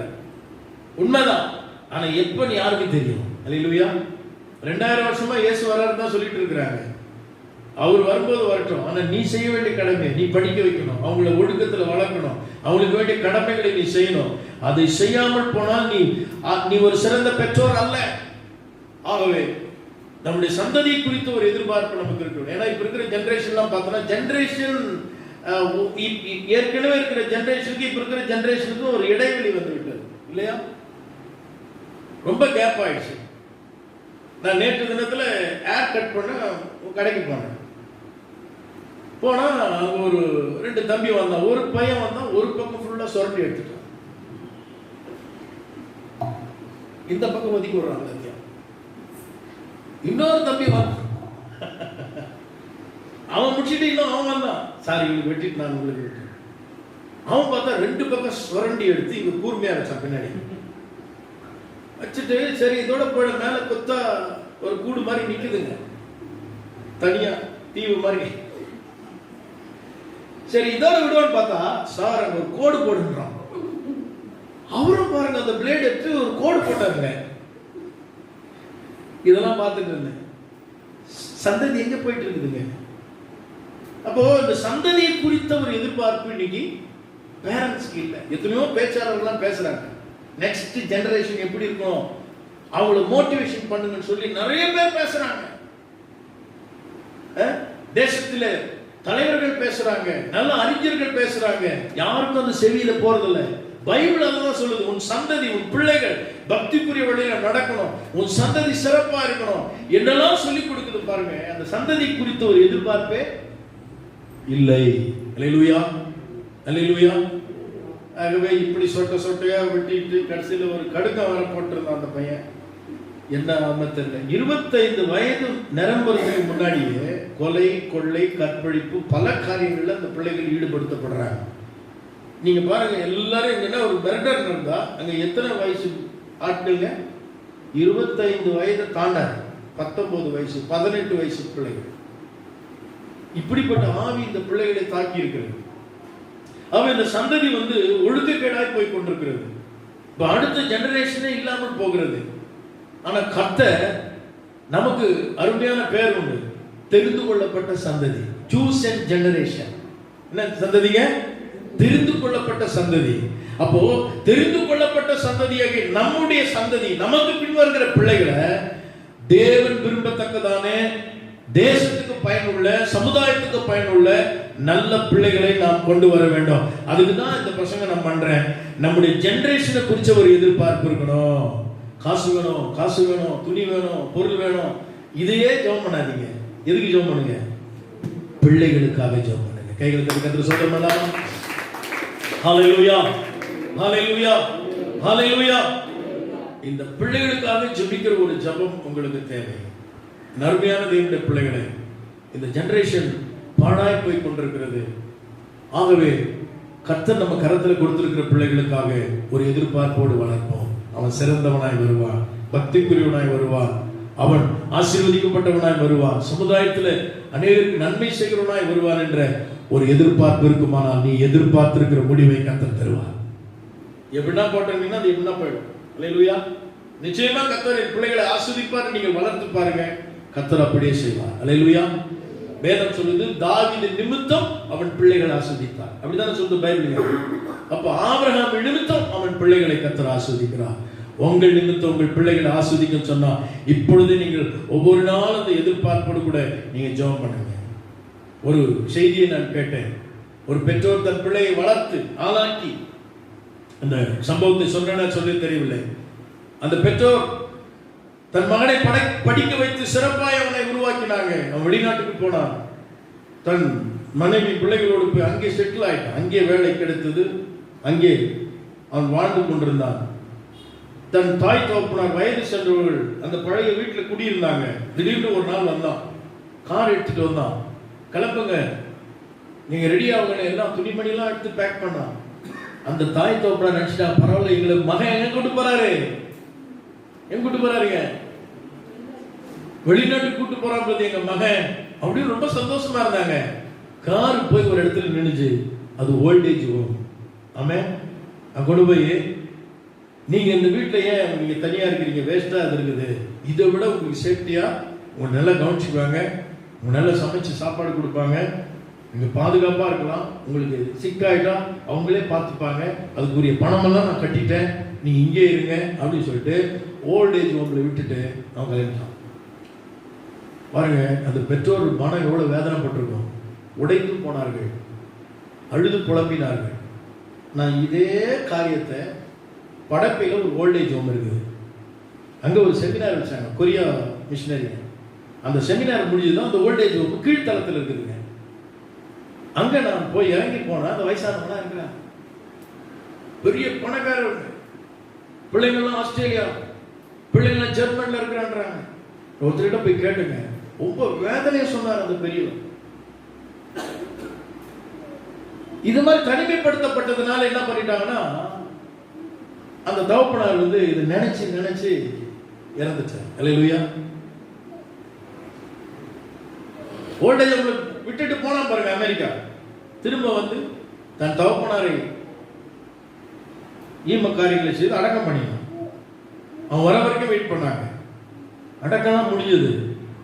அருமையான தேவனுடைய பிள்ளைகளே, எதுக்கு அவங்களுக்கு ஓல்டேஜ் கொண்டு போனா தெரியல? அந்த வீட்டை விற்பதற்காக. இப்ப தாய் தகப்பனை கொண்டு போய் இங்க விட்டுட்டான், தகப்பன் இறந்துட்டார், வந்து ஈம கடன்லாம் செஞ்சுட்டு இப்ப திரும்பி போயிட்டு இருக்கிறான். வீடு போய் சேரவில்லை. இந்தியாவிலிருந்து சில பலகாரங்களை வாங்கி கொண்டு போய் பிள்ளைகளுக்கு கொடுக்க தன் மனைவி கிட்ட சொல்றான், துக்க வீட்டில் இது சாப்பிடக்கூடாது. ஏப்பா 15 நாள் ஆகி போச்சு, நான் இந்தியா போயிட்டு வந்துட்டேன். ஏன் அப்படி சொல்றேன்? உங்க அம்மா மரிச்சிட்டாங்க. இவன் போய் அங்க இறங்குவதுக்குள்ள யார் மரிச்சிட்டா? யாருங்க? இருதயம் எவ்வளவு வேதனைப்பட்டிருக்கும் பாருங்க. அப்ப இதுதான் இன்றைக்கு இருக்கிற ஜெனரேஷன். நீ எதை விதைக்கிறாயோ அதையே அறுப்பாய். அப்ப நாம் நம்முடைய பெற்றோர் மேல் எவ்வளவு கரிசனை வைத்திருக்கிறோம், நம்முடைய பிள்ளைகள் மேல் நாம் எப்படி கரிசனை வைத்திருக்கிறோமோ அப்படிதான் நம்முடைய பெற்றோரும் நம்ம மேல கரிசனை வச்சிருப்பாங்க இல்லையா? அதை மறக்கவே கூடாது. இது நீ சொல்றோம், அவ்வப்போ சொல்றேன், நான் இன்னைக்கு நல்லா வந்திருக்குன்னா எங்க அப்பா அம்மா காரணம். எங்க அம்மா என்னை ஆளாக்கினாங்க. அப்போ இந்த ஜெனரேஷனுக்கு சொல்லிக் கொடுக்கணும், நான் வந்த வழி என்ன, என் பெற்றோர் என்னை எப்படி வளர்த்தாங்க, பிள்ளைகளுக்கு சொல்லிக் கொடுக்கணும். அடுத்த ஜெனரேஷன் சொல்லிக் கொடுக்கணும், சத்தியம் என்ன சொல்லுகிறது, தேவன் என்ன சொல்லுகிறார், நம்முடைய முன்னோர்கள் எப்படி வாழ்ந்தார்கள் என்ற காரியத்தை சொல்லிக் கொடுத்து பின்வரும் சந்ததிக்கு தேவன் இவைகள் எல்லாம் வைத்திருக்கிறார். அல்லேலூயா. இதை நாம் எடுத்து சொல்ல வேண்டியது நம்முடைய கடமையா இருக்கிறது. அதனாலதான் ஆண்டவர் சொல்றார், உன் சந்ததிக்கு, உன் பிள்ளைகளுக்கு இவைகளை ஞாபகார்த்தமாக எழுதப்பட்டிருக்கிறது, எதனை செய்யணும், சொல்லிக் கொடுக்கணும்னு சொன்னார். ஆகவே நான் போன வாரம் பேசணும் பேசிட்டு இருக்கிறேன். அடுத்த குறிப்பு என்னன்னு சொன்னா, சம்பாதிக்கணும். என்ன செய்யுங்க? இன்னொரு எதிர்பார்ப்பு. இது வந்து சிலருக்குலாம் வித்தியாசமா இருக்கும். அதை விடவா பாஸ்டர் எதிர்பார்க்கணும்? ஆமா, நீ களத்துல கைய வைக்கலனா சோம்பேறி என்ன செய்வானா, கலசத்துல கைய வச்சுட்டு எங்க செய்ய மாட்டானா, வாய் கூட எடுக்க மாட்டானா, அவ்வளவு சோம்பேறி. சோம்பேறிக்கு பைபிள்ல இடமே இல்லை தெரியுங்களா? நான் பாஸ்டர், நான் உழைக்கலனா என்னையும் கர்த்தர் போஷிக்க மாட்டேன். அல்லேலூயா. உன் கைகளின் பிரயாசத்தை கொண்டு சாப்பிடுவாய், அதனாலே பாக்கியம் நன்மை உண்டாயிருக்கும். அல்லேலூயா. பாபு பிரதர் இருக்கிறாரு, எவ்வளவு ரிஸ்க் தெரியுமா? ஆபீஸுக்கு போனோம், வீட்டுக்கு வரணும், இந்த ஊர்ல அம்மா விட்டுட்டாங்க, ரெஸ்ட் இருக்காது, ஒரே டென்ஷனா தான் இருக்கும் இல்லையா? அந்த டிராவல்ஸ் அவர் வச்சிருக்கிறார், அதுக்கான டிரைவர் போட்டா அதை வரை கவனிச்சுக்கணும். உழைப்பு நம்ம வாழ்க்கையில உயர்வை கொண்டு வரும். உழைக்காமல் இருக்கக்கூடாது. பைபிள் அது சொல்லவே இல்லை. முதல் மனிதனை படைத்த போது ஆண்டவர் சொன்னார், மனிதனை பூமியை பண்படுத்தும், அதை பாதுகாக்கும் தேவன் ஏதேனில் வைத்தார். ஏதேன்ற நோக்கம் அதுதான், மனுஷன் ஒர்க் பண்ணணும். அல்லேலூயா. அதுதான் பைபிள் சொல்லு, உன் கையின் பிரயாசத்தை கொண்டு சாப்பிடுவா, அதனால் பாக்கிய நன்மை உண்டாயிருக்கும். வேலை செய்யாதவன் நினைச்சக்கூடாது, சாப்பிடவும் கூடாது. அப்போ சம்பாதிக்கணும், ஏன் பண்ணணும். ஆனா இப்போ ஒரு வாலிபர்னா ஒன்று கண்டுபிடிச்சிக்கிறாங்க, பொண்ணு பார்க்கும் போதே என்ன பண்றாங்க, பிரதர் உங்களுக்கு பொண்ணு பார்க்கலாமா, தம்பி உங்களுக்கு பொண்ணு பார்க்கலாமா? மாஸ்டர் அழகா இருக்கும், பக்தி உள்ள பெண்ணு, கலரா இருக்கும், நல்ல குடும்பம், அதெல்லாம் வேணாம். பொண்ணு என்ன செய்யுது? அவங்க நமக்கு பிரசங்கம் பண்றாங்க. இப்பெல்லாம் ஒரு ஆள் சம்பாதிச்சா வாழ முடியாது மாஸ்டர், 2 ஆள் சம்பாதிச்சு சட்டை போட்டு வாழ்ந்துப்பான். நல்லா கவனிங்க, வாய்ப்புகள் கிடைத்தால் சம்பாதிக்கலாம், தப்புன்னு நான் சொல்லல. ஆனால் அதை எதிர்பார்க்க கூடாது. ஆமென். உன் கை பிரயாசத்தை கொண்டு நீ சாப்பிடணும், அதுல பாக்கியம் இல்லை. அல்லேலூயா. அப்போ சோம்பேறியா இருப்பது தேவன் ஒரு நாள் விரும்பவில்லை. ஆதி முதலாய் நமக்கு கொடுக்கப்படுற ஒரு கற்பனை அதுதான். அப்ப நம்ம என்ன செய்யணும்? சம்பாதிக்கணும், பிரயாசப்படணும், அந்த எண்ணம் நமக்கு வரணும். அந்த எதிர்பார்ப்பு இருந்தால் நீ எதிர்பார்க்கும் முடிவைக்கு நான் உனக்கு கொடுப்பேன் சொல்றார். அல்லேலூயா. ஏன் சம்பாதிக்கணும்? எனக்கு அருமையான தேவனுடைய பிள்ளைகளே, வாசிங்க யாக்கோபை குறித்து ஆதியாகமத்தின் புத்தகம் 30ஆம் அதிகாரம் 26-30 வசனங்கள் இவ்வாறு நாம் வாசிக்கிறோம்.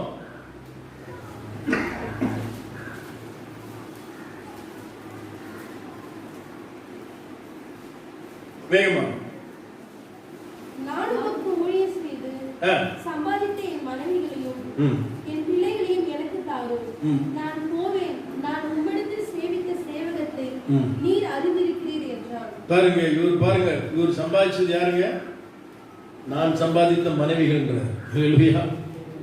யாக்கோபுடைய லைஃப் ஹிஸ்டரி உங்களுக்கு தெரியும். யாக்கோபு தன்னுடைய சொந்த ஊரை விட்டு தன் மாமன் வீட்டுக்கு போகிறான். மாமன் வீட்டில போய் அவன் நன்றாக படித்திருந்ததுனாலே அவங்க மாமா ஒரு கம்பெனியில் அவருக்கு மேனேஜர் வேலையை வாங்கி கொடுத்தாரா? என்ன செஞ்சாங்க? மாமா வீட்டில் போய் மாடு மேய்ச்சான், ஆடி மேய்ச்சான். யாக்கோபோடு கர்த்தர் பேசினார். நீ போகிற இடத்தில் நான் உன்னை செய்வேன், உன் முற்பிதாக்களோடு இருந்த தேவன் நான் உன்னை ஆசீர்வதித்து பெருக பண்ணுவேன் சொன்னார். யாக்கோபு அந்த வார்த்தையை பெற்றுக்கொண்டு கடந்து சென்றான். மாமன் வீட்டில் வேலை செய்தான், கடுமையான வேலை செய்தான். 7 ஆண்டுகள் ராகேலுக்காக வேலை செய்தான், ஏமாற்றப்பட்டார். மறுபடியும் 7 ஆண்டுகள் மறுபடியும் வேலை செய்தான். ஆமென். இப்போ லேயாள் ராகேல் என்ற 2 மனைவிகள். அதனால தைரியமா இங்க சொல்றான், நான் சம்பாதித்த மனைவிகள். சும்மா கொடுக்கல, நான் சம்பாதித்த மனைவிகள். பாருங்க, இப்ப நிறைய பிள்ளைங்க அவங்களுக்கு பிறந்தாங்க. அவங்க மாமா இவன் வந்த உடனே கர்த்தர் அவனை ஆசீர்வதிக்கிறார். பிரயாசப்படுறவனோடு கர்த்தர் இருக்கிறார். கர்த்தர் எவனோடு இருக்கிறானோ அவன் பிரயாசங்கள் ஆசீர்வாதமா இருக்கும். அல்லேலூயா. ஆண்டவரை விட்டுட்டா வேலை செஞ்சாலும் ஆசீர்வாதம் வராது. வேலை செய்கிறவர்களுக்கு ஒன்று புரிந்து கொள்ளுங்கள், நீங்க கர்த்தரோடு இருந்தால் கர்த்தர் உங்களோடு இருப்பார். இல்லை என்றால் நீங்க வேலை செய்யலாம், சம்பாதிப்பீங்க, பொத்தல்ல போடுறீங்க. அப்படிதான் பைபிள் சொல்லுது. தேவ ஜனமே, சம்பாதிக்கணும் என்கிற ஒரு விஷயத்தை பைபிள் நமக்கு தெளிவாய் சொல்கிறது. உங்களுடைய எதிர்பார்ப்பு தேவ ஜனமே சம்பாதிக்க வேண்டும். அப்ப அவன் சம்பாதிக்கிறான்.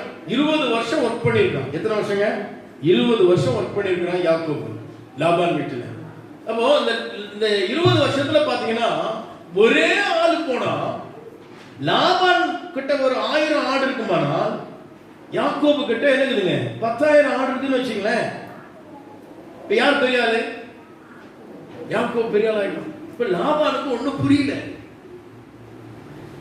இப்ப என்ன செய்யறான்? கொஞ்ச நாள் வேலை செஞ்ச உடனே அவன் கேட்கறான், மாமா எனக்கு சம்பாத்தியம் கொடுக்கணும், நான் சும்மா வேலை செய்ய மாட்டேன், என் மனைவி பிள்ளைகள் என்ன செய்யணும், நான் சம்பாதிக்கணும் சொன்ன ஒரு மனிதன் பைபிள்ல அந்த யாக்கோபு. கைகளை தட்டி கத்திர பயப்படுத்தலாமா? நான் சம்பாதிச்சு நான் எடுக்கணும். மாமா விட்டு தானே இருக்கிற, பரவாயில்ல, அந்த கதைலாம் வேணாம், நான் சுயமா சம்பாதிச்சு அதுல எனக்கென்று கொஞ்சம் எடுத்து வைக்கணும். பாருங்க, ஒருவேளை நீங்க உங்க அப்பா அம்மாவுடைய சொத்துல நீங்க இருந்தீங்கன்னா கூட அது சரியானது கிடையாது. அது அப்பா அம்மா சொத்து. நியாயப்படி யாருக்கு தெரியுமா? அது பேர பிள்ளைகள். ஆனா நீங்க சம்பாதிக்கணும் சொத்து, அதுதான் உங்க பிள்ளைகளுக்கு போ, அது அவங்க பிள்ளைகளுக்கு வந்து சேரும். அப்ப நாம ஏன் பண்ணணும்? நம்ம சம்பாதிக்கணும், இந்த காரியத்தை நம்ம செய்யணும். அது செய்யாம போயிடக்கூடாது. வாய்ப்புகள் கிடைக்கும் போது அதை விட்டுறக்கூடாது. வேதம் சொல்லுது, ஆமா, செய்ய உனக்கு திராணி இருக்கும் போது நீ செய்யாமல் போயிட்டுனா உன்னை விட முட்டாள் வேற யாரும் கிடையாது. தேவஜனமே, ஆகவே இந்த இடத்துல பாருங்க, இந்த லாபான் எத்தனை முறை சம்பளம் மாத்துறாருங்க? 10 முறைங்க. சொல்றாரு, புள்ளி போட்ட குட்டி பிறந்தா அது உனக்குன்னு சொல்றாரு. பிறக்கிறதெல்லாம் புள்ளி போட்ட குட்டியா பிறகுது. அடடா, இனி மாத்திடலாம். கருப்போ குட்டி போடுது, அதெல்லாம் யாருக்கு? உனக்கு. புள்ளி போடுறதுல எனக்கு வந்துடும் அப்படின்ட்டாரு. பிறகுதான் கருப்பா பிறகுது. இவன் 10 முறை சம்பளத்தை மாத்தினான். எப்படி மாத்தினாலும் யாக்கோபோடு சொன்ன தேவன், யாக்கோபு ஆராதித்த தேவன் அவனோடு இருந்ததுனால அவனுடைய பிரயாசங்களை ஆசீர்வதித்துக் கொண்டே இருந்தார். இப்போ லாபான் ஏழை ஆயிட்டான், குறைஞ்சி போச்சு அவன் செல்வம். யாக்கோபு பெரியவன் ஆயிட்டான். எப்படி வந்ததுங்க? இயேசுவை ஏத்துக்கிட்டா ஆசீர்வாதம் வராது, தேவனை தேடினால் ஆசீர்வாதம் வராது, தேவனுக்காய் வாழ்ந்தால் தான் ஆசீர்வாதம் வரும். அப்ப யாக்கோபு நான் என்ன செஞ்சிருப்பான்? ஏன்னா யாக்கோபு வந்து பிரேயர் பண்றதுல பெஸ்டான ஆளு. அது எப்படி கண்டுபிடிக்கலாம்னா, யாக்கோபு துறையில அவன் பண்ண ஜபம் தான் இன்ன வரைக்கும் யாக்கோபை போல நம்ம பாட்டு பாடி இருக்கிறோம். அப்பனா கஷ்டம் வரும்போது அவன் எப்படி ஜெபம் பண்ணியிருப்பான்? அப்பா அம்மா இல்ல, அண்ணன் தம்பி இல்ல, மாமா சம்பளத்தை மாத்துறாரு, பெண்ணை கொடுக்குறேன்னு சொல்லி கொடுக்க மாட்டுறாரு, வேலை மட்டும் வாங்குறாரு, அழுது அழுது ஜெபம் பண்ணிருப்பான் இல்லையா? என்ன ஏமாத்துறாரு எங்க மாமா. ஆண்டவரே நீங்க வாக்கு கொடுத்தீங்களே. பாருங்க, ஆண்டவரை நோக்கி ஜெபித்தால் ஆண்டவர் நம்மோடு பேசுவார். ஜெபிக்கிறவங்களோட ஆண்டவர் இருப்பார், ஜெபிக்கிறவங்களோட ஆண்டவர் பேசுவார். ஆண்டவர் பேசுகிற மக்கள் செயல்படுவார்கள், அவருடைய செயல்களை கர்த்தர் ஆசீர்வதிப்பார். அவன் செய்வதெல்லாம் வாய்க்கும். அதான் வசனம் சொல்லுகிறது. பாருங்க, தேவதூதன் தோன்றி சொல்றார், இவனுடைய ஜெபத்தை கேட்டார். தேவதூதன் சொல்லி சொல்றாரு, புன்னை வாதுமை மரங்களை நீ கொண்டு வந்து அது உள்தண்டு தெரியும்படி, அதனுடைய கொப்புகள், கொப்புகள்னு காலையில கேட்ட, கொப்புகள்னா நிறைய பேருக்கு தெரியல. கொப்புகள்னா என்னங்க? பிரான்சஸ். Very good. அதனுடைய கிளைகள். காலையில கேட்டாங்க, ஒரு ஆளுக்கு தெரியலங்க. தமிழ்ல கேட்கறது, தமிழே தெரியலங்க. அப்ப புன்னை வாதுமை மரத்தினுடைய கிளைகளை உடைத்து கொண்டு வந்து அது நீர்நிலைகள்ல போடணும். அது உள்தண்டு தெரிகிற மாதிரி போடணுமா? கவனிங்க, அவன் இருந்த இடத்துல புன்னை இருந்ததோ இல்லை, வாதுமை மரம் எவ்வளவு தூரம் இருந்ததோ. அப்ப நல்லா கவனிங்க, இந்த யாக்கோபு எவ்வளவு தூரம் போய் காட்டுல போய் இந்த புன்னை மரத்தை கண்டுபிடிச்சு, தேவதூதன் சொன்னாரு வாதுமை மரத்தை கண்டுபிடிச்சு அது சுமந்துக்கிட்டு வந்து அது தோலை உரிச்சு அது தண்ணியில போட்டானே, அதுதான் பிரயாசம். பிரயாசத்துக்கு ஏற்ற பலன். இன்னும் அந்த தோலை போட்டதுமே அங்க இனவிருத்தி உண்டாகி ஆடு பெருகினது. அது பெரிய விஷயம் இல்லைங்க, அவனுடைய கீழ்ப்படிதல் அங்கே காணப்பட்டது. ஆண்டவர் என்ன சொன்னாரோ அதை செஞ்சான். கைகளை தட்டி கர்த்தர் சோதனை பண்ணலாம். காலையில் எழுந்து ஜெபம் பண்ணோம், ஆண்டவர் சொல்றார் செய். நற்கிரியை செய்யணும், ஆண்டவர் சொல்றார் செய். கர்த்தருக்கு கொடுக்கணும், ஆண்டவர் சொல்றார் செய். ஆலயத்துக்கு போய் ஆராதிக்கணும், ஆண்டவர் சொல்லி இருக்கிறார். ஆண்டவர் என்ன சொல்றாரோ நீ அதை செய்யற பாருங்க. அங்க இருக்கிற அந்த கீழ்ப்படிதல்ல தான் ஆண்டவரோடு கூட இருக்கிறார். அல்லேலூயா. அவன் பாருங்க, ஆண்டவர் சொன்ன மாதிரியே. ஏன் ஆண்டவரே புன்னை மரம் கேட்குறீங்க? இது பக்கத்திலே ஒரு மரம் இருக்குது, வேற எதுனா சொல்லியிருக்கலாம். எதுவும் சொல்லலை, அவர் சொன்னபடியே செய்தான். பாருங்கள், அவனுடைய கொடுக்கப்பட்ட சம்பளத்தின்படி இனவிருத்தி உண்டாகி ஏராளமான மந்தைகள் பெருக ஆரம்பித்தது. அல்லேலூயா. மந்தைகள் பெருகி திரளான ஆஸ்தி உள்ளவன் ஆயிட்டான். இப்போ அவங்கிட்ட மாமா கிட்ட வரான், வந்து கேட்கிறான். மாமா பேர் என்னங்க? லாபான் கிட்ட வந்து கேட்கிறான். லாபானுக்கு லாபம் இல்லாம போயிடுச்சுங்க, யாக்கோபுக்கு தான் இப்ப லாபம். ஏமாத்தினவனுக்கு லாபம், ஏமாந்தவனை கர்த்தர் ஆசீர்வதித்தார். அல்லேலூயா. ஏன்னா அவன் ஏமாற்றப்பட்டது மாமனாலே, ஆனால் அவன் நம்பி இருந்த தேவன் அவனை ஏமாற்றவில்லை. அந்த தேவனை நம்பினான், அவர் சொல் கேட்டான், அவரை சார்ந்திருந்தார். அவன் முற்பிதாக்களின் தேவன் அவனோடு கூட இருந்தார். யாக்கோபினுடைய சம்பளத்தை மாற்றினான், அவனை கர்த்தர் ஆசீர்வதிக்க சித்தம் கொண்டார். பாருங்க, திரளான ஆஸ்தி. பைபிள் சொல்கிறது 2 பரிவாரங்களோடு வந்தார். எப்படிங்க? எவ்வளவு வேலைக்காரங்க, எவ்வளவு மிருக ஜீவன்கள், அத்தனை திரளான பெரிய ஒரே ஒரு ஆள் போனான். அதனாலதான் அந்த நன்றி உள்ள அந்த பக்தன் எந்த துறையை கடந்தானோ அந்த ஆற்றை கடந்த அதே இடத்துல அவன் கண்ணீரிட்டு அழுகிறான். தேங்க்ஸ் சொல்றான், ஆண்டவரே இதே ஆற்றை கடக்கும் போது நான் என்ன செஞ்சேன்? வெறும் கோலும் ஒரு தடியுமா நான் கடந்தேன்.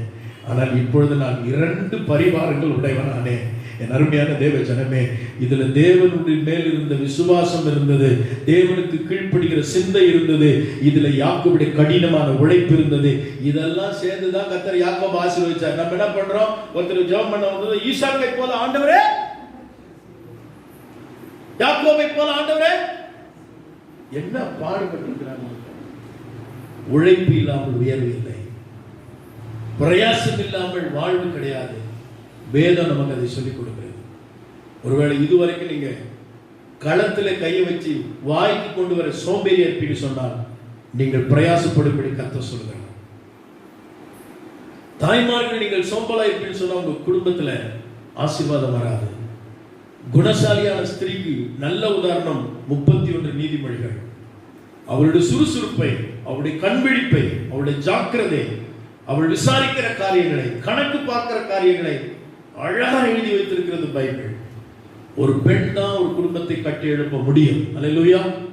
ஆகவேதான் வேதம் நமக்கு பிரயாசப்படுவதை குறித்து சொல்லுகிறது. ஞானி சொல்கிறார், நான் சோம்பேறின் வயலை போய் பார்த்தேன், அது என்ன இருந்ததா?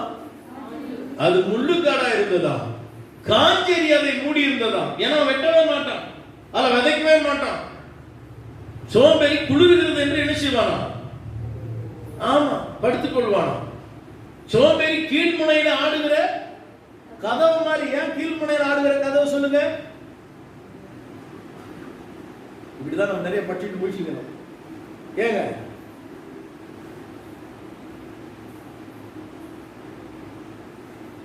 இப்போ அந்த கதவை திறந்து விட்டுக்கிறாங்க, தன்னால சாத்தியமா? அது மறுபடியும் சாத்தியம். சோம்பேறி நிலைமை அப்படிதான். செல்ஃபா செயல்பட மாட்டாங்க. Very good. தள்ளி விட்டாதான்.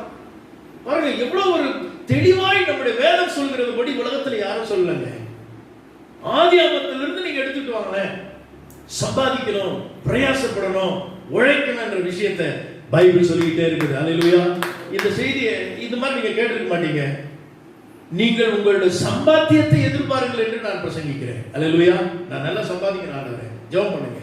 இந்த நாளுக்கு கர்த்தர் அந்த கிருபையை தருவார், சம்பாதிக்கும்படியான பலனை தருவார், அதற்கான வழியை தருவார், அதற்கான ஒத்தாசை தருவார். பிரயாசப்படாவிட்டால் தேவன் ஒரு நாளும் சோம்பேறி அங்கீகரிக்கவே மாட்டார். எனக்கு விசுவாசம், பக்திக்கு, தரிசனம் பார்த்தேன், அதுல ஆசீர்வாதம் கிடையாது. அது கொடுத்தார். அந்த தரிசனத்துக்காக யோசேப்பு எத்தனை வருஷம் கஷ்டப்பட்டான் தெரியுங்களா? பல ஆண்டுகள் கஷ்டப்பட்டான். சுமார் 13 வருஷம் கஷ்டப்பட்டான். 17 வயசுல தரிசனம் கொடுத்தார். ஆண்டுகள் பல வடந்தது. அவனை விழுந்து வணங்கணும்னு சொல்லி தரிசனம் பார்த்தான். நடந்ததா? நடக்கவில்லை. ஆனால் ஒரு நாள் நடந்தது. கடினமான உழைப்புக்கு பின்னாடி, உண்மைக்கு பின்னாடி, கர்த்தரை சார்ந்ததற்கு பின்னாடி அந்த தரிசன வாழ்க்கை நிறைவேறியது. அல்லேலூயா. ஆகவே உழைப்பு, பலவிதமான காரியங்களை கடந்து வந்த பின்பு அதை பெற்றுக் கொண்டார்கள். அதுதான் சொல்றேன். நான் முந்தாது இன்னே சொல்லிட்டேன், ஊழியக்காரர்களாகி நாங்கள் பிரசங்கிக்காவிட்டால், வேதத்தை புரட்டி பிரசங்கிக்காவிட்டால், முழங்காலிட்டு ஜெபிக்காவிட்டால், கரிசனையோடு ஜனங்களுக்காக ஆமென் தேவ சமூகத்தில் காத்திராவிட்டால் ஒரு நாள் ஊழியக்காரர்களை கர்த்தர் ஆசீர்வதிக்க மாட்டார். உழைக்கணும். எனக்கு சொல்லிக் கொடுக்கும் போது இப்படிதான் சொல்லிக் கொடுத்தாங்க. காலையில 9 o'clock எப்படி ஆபீஸுக்கு ஒருத்தர் போனா ஆபீஸ்ல உட்கார்றாங்களோ அதே போல நீங்க உட்காரணும். இது வரைக்கும் என்னால அதை கை கொள்ள முடியலங்க. ஏதாச்சும் வேலை வந்துட யாரா கூட்டுறாங்க, வீட்டுல கூட்டுறாங்க, உட்கார்ந்து நீ பைபிள் படிக்கணும், நீ ஜெபம் பண்ணணும், நீ இதைதான் செஞ்சுட்டு இருக்கணும். 5 மணிக்கு நீ ஆபீஸை விட்டு எப்படி போறாங்களோ அதே போல உன்னை ஆலயம் போல அந்த ஆலயத்தில் இருக்கிற உனக்குன்ற ஒரு ஒழுக்கப்பட்ட ஆபீஸ்லயோ நீ அங்க இருக்கணும், ஊழியத்துக்கு போகணும். இதுதான் ஒரு ஊழியக்காரர் எனக்கு சொல்லி கொடுத்தாங்க. இது வரைக்கும் கை கொள்ள முடியல, கொஞ்சம் ட்ரை பண்ற முடியல. ஆனா அதான் உண்மை. நாம் எந்த அளவுக்கு உண்மையாய் பிரயாசப்படுறோமோ அந்த அளவுக்கு கர்த்தர் ஆசீர்வதிப்பார். அல்லேலூயா. உழைக்காத ஊழியர்களை கூட கர்த்தர் ஆசீர்வதிக்கவே மாட்டார். இவங்க ஊழியக்காரர் தானே, கர்த்தர் அவங்களை ஆசீர்வதிச்சாரே கிடையாது. ஆண்டவர் ஒவ்வொரு செயலையும் பார்த்துக்கிட்டே இருக்கிறார். உன் பிரயாசங்களுக்கு ஏற்ற பலனை கொடுக்கிறது. ஆகவே தான் சொல்லுங்க, சம்பாதிப்பதை குறித்த ஒரு எதிர்பார்ப்பு நம் வாழ்க்கையில் இருக்க வேண்டும். ஆகவே எதிர்பார்த்தான் யாக்கோபை கர்த்தர் ஆசீர்வதித்தார். யாக்கோபின் புத்தகத்திலே நாம் வாசிக்கிறோம் 4ஆம் அதிகாரம் 13ஆம் வசனம், ஆகாயின் புத்தகம் 1:6, அப்போஸ்தலர் நடவடிக்கைகள் 20:28 இந்த வசனங்களை நீங்க வாசித்து பார்க்கும்போது ஏன் சம்பாதிக்க வேண்டும், எதற்காக சம்பாதிக்க வேண்டும், யாருக்காக சம்பாதிக்க வேண்டும்? ஒன்று, உனக்காக, உன் பிள்ளைகளுக்காக, உன்னை சுற்றி இருக்கிற சமுதாயத்திற்காக, உன் மூலமாய் உன்னை ரட்சித்து மீட்டெடுத்த ஆண்டவருடைய ராஜ்யம் கட்டப்படுவதற்காக நீ உழைத்து சம்பாதிக்க வேண்டும். அல்லேலூயா. ஒரு வீட்டில் யாருமே வேலைக்கு போறேன்னா அந்த வீடு எப்படி இருக்குங்க? ஆசீர்வாதமா இருக்குமா? 4 பேர் இருக்கிறாங்க, 4 பேர் வேலைக்கு போறாங்கன்னா அந்த வீடு எப்படி இருக்குங்க? ஆசீர்வாதமா. அந்த பிசாசத்தை முடக்குகிறான், சோம்பலை கொண்டு வந்து வைக்கிறான், முற்காடாய் மாற்றி விடுகிறான். காலையில நான் சொன்னேன், சோம்பேறியா இருந்தா உன் வீட்டில் வந்து நான் சொன்னேன், கார்ட்டூன்ல இருக்கிற சொன்ன பசங்க ஒரே சிரிப்பு, குட்டி பசங்களுக்கு அயன்மேன் வந்து உட்காந்துக்குவான் அப்படின்னு சிரிக்கிறாங்க. ஆயுதம் அணிந்தவனை போல வந்து என்ன செய்வானா? வந்து உட்கார்ந்துக்குவான், போவே மாட்டான். சோம்பேறி வீட்டில் பிசாசு அப்படிதான் உட்கார்ந்துக்குவான், தருத்து வருமா அப்படி உட்கார்ந்துக்குமா, போகவே போகாது. என் அருமையான தேவச்சனமே, ஆண்டவராகிய இயேசு கிறிஸ்து இந்த நாளில் நீ சம்பாதிக்க வேண்டும், பிரயாசப்பட வேண்டும், உழைக்க வேண்டும் என்பதை உன்னிடத்தில் எதிர்பார்க்கிறார். நீ அதை செய்வதற்கு முதலாவது விரும்பு. நீ எதிர்பார்த்தால் போதும், அதற்கான வாய்ப்புகளை கற்றுத் தருவார். அல்லேலூயா. என்னால் முடியல பாஸ்டர், அதை செய்ய திராணியை கற்றுத் தருவார். அல்லேலூயா. அதை செய்ய திராணியை கற்றுத் தருவார். கேரார் ஒரு வறட்சியான பூமி, கேரார் விளையாத ஒரு நிலம். ஆனால் கேரார்ல தான் 100 மடங்கு ஆசீர்வாதத்தை ஈசாக்கு எடுத்தார். எப்படி? எவ்வளவு கஷ்டப்பட்டிருப்பார் இல்லையா? அந்த நிலத்தை கஷ்டப்பட்டு உழுதிருப்பார், அங்க இருக்கிற கற்கெல்லாம் எடுத்திருப்பார், கரடுமுரடான அந்த காரியத்தை சரிப்படுத்தியிருப்பார். நீங்க நிறைய பிள்ளைங்க இந்த வண்டியெல்லாம் அப்படி போறோம், கார்ல போறோம் இல்லையா? அந்த ரோடு சாலையெல்லாம் உருவாக்க எத்தனை பேர் என்ன செஞ்சாங்க? கஷ்டப்பட்டாங்க. எத்தனையோ முன்னோர்கள் நாட்டில் இப்படி நடமாடுறதுக்கெல்லாம் கஷ்டப்பட்டாங்க இல்லையா? பலருடைய உழைப்பு தான் நம்ம இன்னைக்கு நம்ம வாழ்றோம். ஆகவே நம்ம கஷ்டப்படாம விட்டுட்டோம்னா, நம்ம பிரயாசப்படணும்னா இனி அடுத்த ஜெனரேஷன் கஷ்டப்படும். அல்லேலூயா. ஆகவே உழைப்பு அவசியம், சம்பாதிக்க வேண்டியது அவசியம். இதை வேதம் நமக்கு சொல்லிக் கொடுக்கிறது. ஆகவே நம்ம இங்க வாசிக்கிறோம், யாக்கோபு 4:13 வாசிச்சீங்களா? ஆகாய் 1:6. மேலும் நாங்கள் இன்றைக்கு அல்லது நாளைக்கு இந்த பட்டணத்திற்கு போய் அங்கே 1 வருஷம் தங்கி வியாபாரம் செய்து சம்பாத்தியம் பண்ணுவோம் என்கிறவர்களே கேளுங்கள். பாருங்க, சம்பாத்தியம் பண்ணுகிறவர்களே கேளுங்கள். இன்றைக்கு இருக்கிற நாள் நாளைக்கு இருக்காதே. இந்த உலகம் முடிந்து போய்விடுமே, உன் வாழ்க்கை முடிந்து போகுமே, என்ன செய்வாய்? சம்பாதிச்சு அப்படியே வச்சிருக்கிறதுக்கு அல்ல. அப்ப சம்பாதித்ததை செலவிட வேண்டும். நிலவரங்க டிஎல் மூடி கூட்டத்தில் ஒரு மனிதன் தேவ செய்தி கேட்க போனார். நல்லா அருமையா பேசுறாருன்னு சொல்லி, நான் பேசுற மாதிரி முதல் நாள் கூட்டத்தில் அவர் தான் செஞ்சாங்க, நன்றாய் சம்பாதிகள் என்று பிரசங்கம் பண்ணார். என் பிரசங்கம் தான் அவர் பண்ணியிருக்கார். நன்றா சம்பாதிக்கணும், வெரி குட், சூப்பரையா, நீங்க தான் அருமையா பேசுறாரு இந்த ஐயா. அடுத்த நாள் கூட்டத்துக்கு போனா, 2ஆம் நாள் கூட்டத்துக்கு போகும்போது சேர்த்து வைங்கன்னு சொன்னாராம். வெரி சூப்பர் ஐயா, பேங்க்ல எல்லாம் டெபாசிட் பண்ணி வை, சேர்த்து வை. 3ஆம் நாள் கூட்டத்துக்கு போகும்போது அவர் சொன்னாராம், சேர்த்து வைப்பது மிக நன்றி என்று சொன்னார். 3ஆம் நாள் கூட்டத்திலே நீ சேர்த்து வைத்ததை சம்பாதித்ததை மற்றவர்களுக்கு பகிர்ந்து கொடுன்னு சொன்னார்.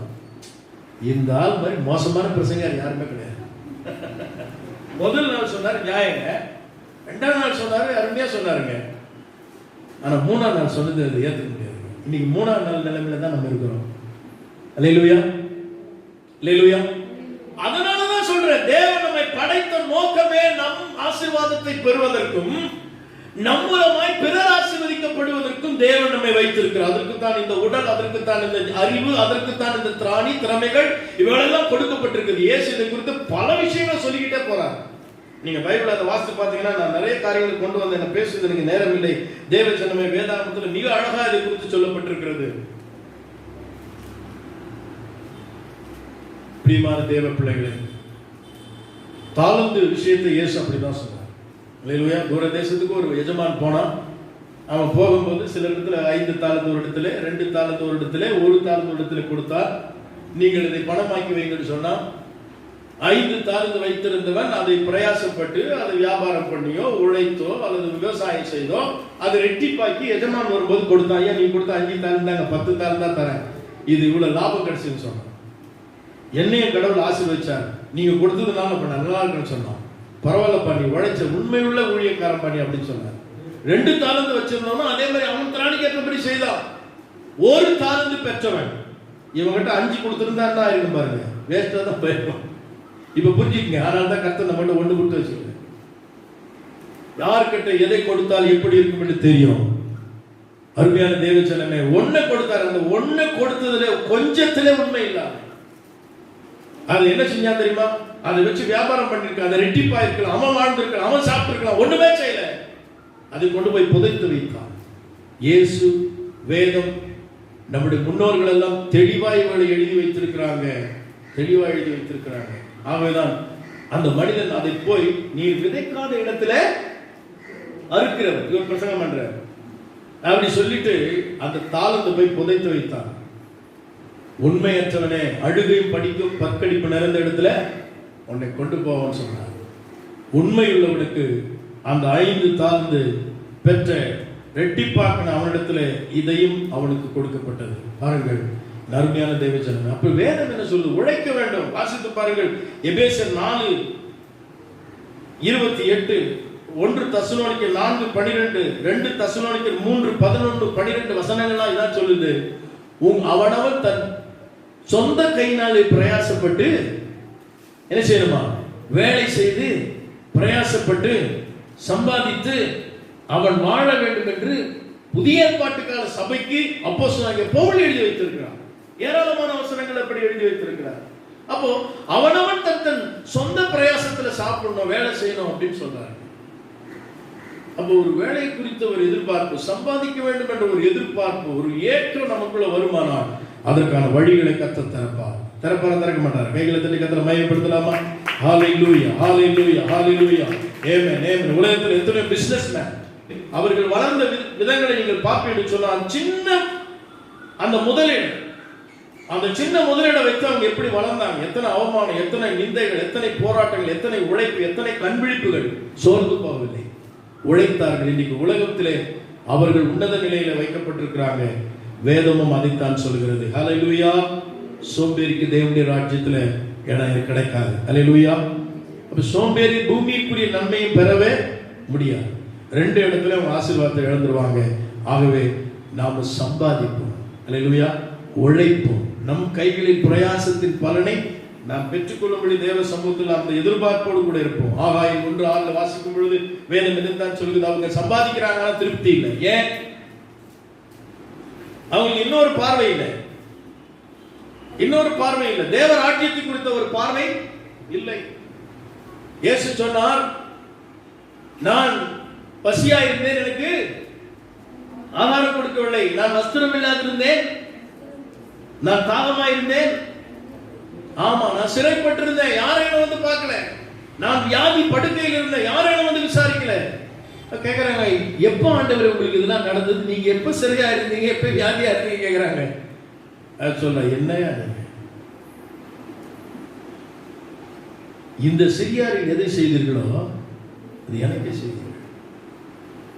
அப்போ இது மற்ற மக்கள் மேல் இருக்கிற ஒரு கரிசனை. இது நம்மை தாண்டி அடுத்த லெவலுக்கு போறது. நம்ம குடும்பம், நான் என்ற செல்ஃபிஷை விட்டு அடுத்த லெவலுக்கு போறது. மற்றவர்கள் பாரபட்சம் இல்லாமல் மற்றவர்களை உன் வீட்டில் வாசல் அருகே இருக்கிற அயலானை நீ மறந்து விடாது என்று உபாவத்தில் சொல்றார். அவனுக்கு உதவி செய்யணும். இந்த பார்வை யார் செய்ய முடியும்? நீ உழைத்தால் தான், நீ சம்பாதித்தால் தான் மற்றவர்களுக்கு செய்ய முடியும். தேவன் சம்பாதிக்கும் பாத்திரமாய் கர்த்தரோட வைத்திருக்கிறார். நீ ஒன்று மற்றவன் கிடையாது, நீ விசேஷித்தவன், நீ வெறும் பாத்திரம் கிடையாது. நம்ம அடிக்கடி பாட்டு மட்டும் பாடு, வெறுமையான பாடுறோம், அப்படியே வருஷம் ஃபுல்லா வெறுமையான பாத்திரம் சொல்லிட்டு இருக்கிறோம்.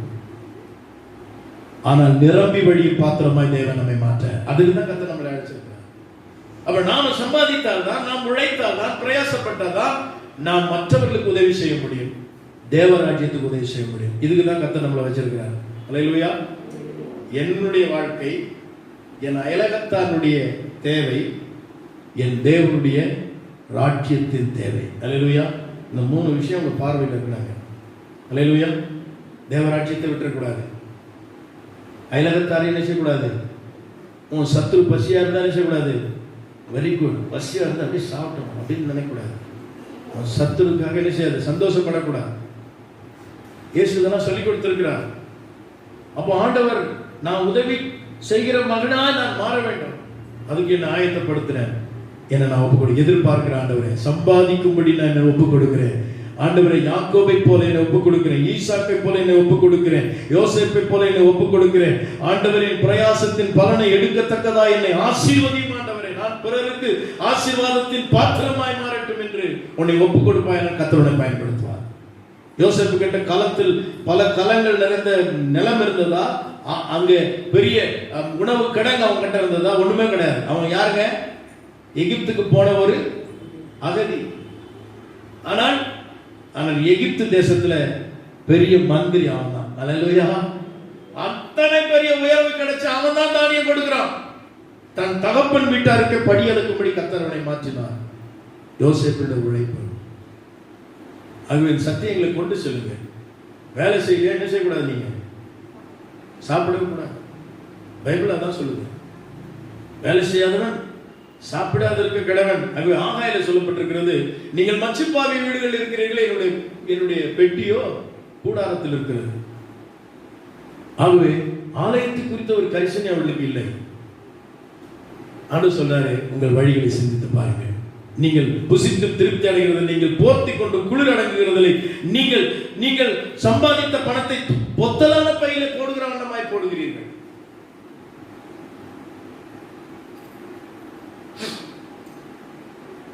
கருமையான தேவ பிள்ளைகள், நீங்கள் பிறருக்கு உதவி செய்யும் பொழுது கர்த்தர் உங்களை ஆசீர்வதிக்கிறார். நம்முடைய சபையில கடந்த நாட்களில் அநேக தேவ பிள்ளைங்க இந்த சின்ன சின்ன உதவி செஞ்சாங்க.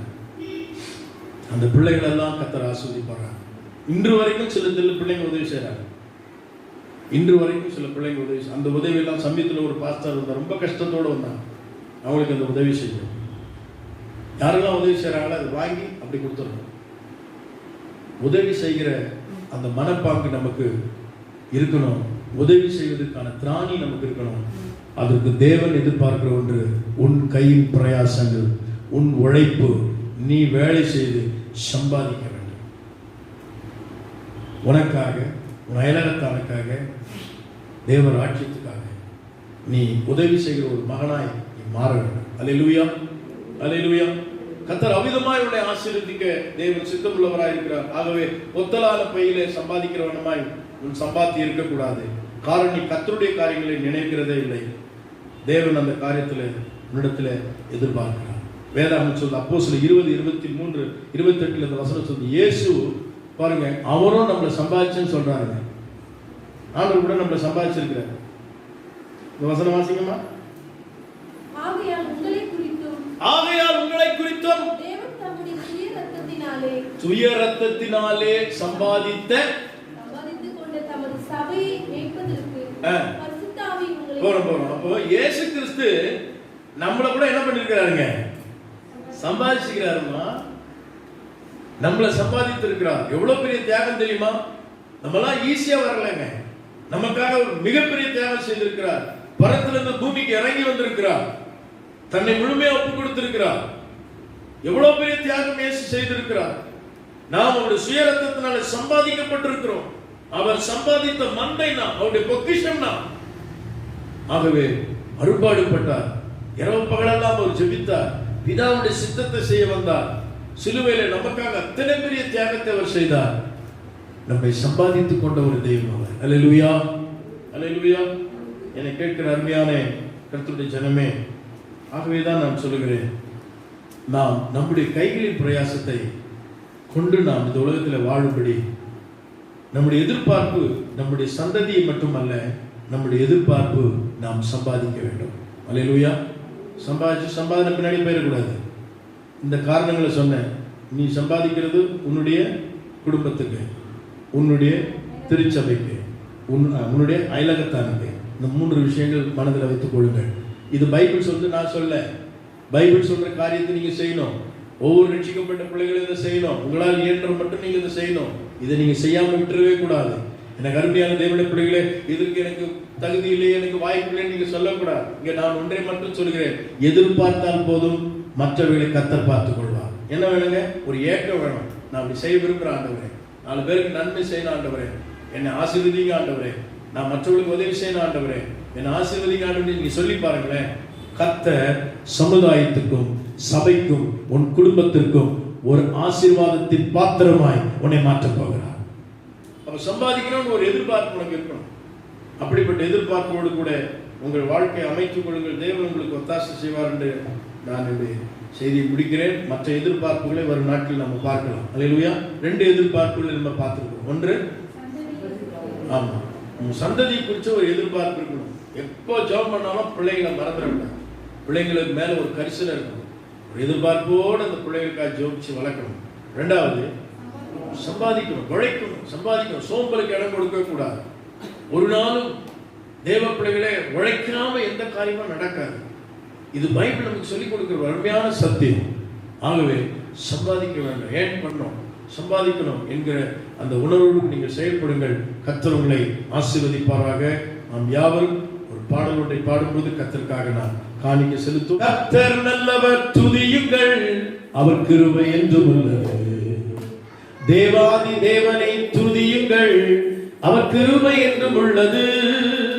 கர்த்தாதி கர்த்தரை துதியுங்கள், அவர் கிருபை என்றும் உள்ளது.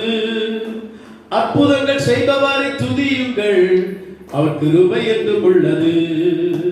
கர்த்தர் நல்லவர், துதியுங்கள், கரங்களை அவர் கிருபை என்றும் உள்ளது. தேவாதி தேவனை துதியுங்கள், அவர் கிருபை என்றும் உள்ளது. கர்த்தாதி கர்த்தரை துதியுங்கள், அவர் கிருபை என்றும் உள்ளது. அற்புதங்கள் செய்தவரை துதியுங்கள், அவர் கிருபை என்றும் உள்ளது. மகிழ்ந்து பாடு ஹல்லேலூயா, புகழ்ந்து பாடு ஹல்லேலூயா, போற்றி பாடு ஹல்லேலூயா, போற்றி பாடு ஹல்லேலூயா, ஹல்லேலூயா, ஆமென். மகிழ்ந்து பாடு ஹல்லேலூயா, போற்றி பாடு ஹல்லேலூயா, ஹல்லேலூயா, ஆமென். மகிழ்ந்து பாடு, மகிழ்ந்து பாடு ஹல்லேலூயா, போற்றி பாடு ஹல்லேலூயா, சேர்ந்து பாடு ஹல்லேலூயா, பிரிந்து பாடு ஹல்லேலூயா, ஹல்லேலூயா, ஆமென். பிரிந்து பாடு ஹல்லேலூயா, பிரிந்து பாடு ஹல்லேலூயா, ஹல்லேலூயா, ஆமென்.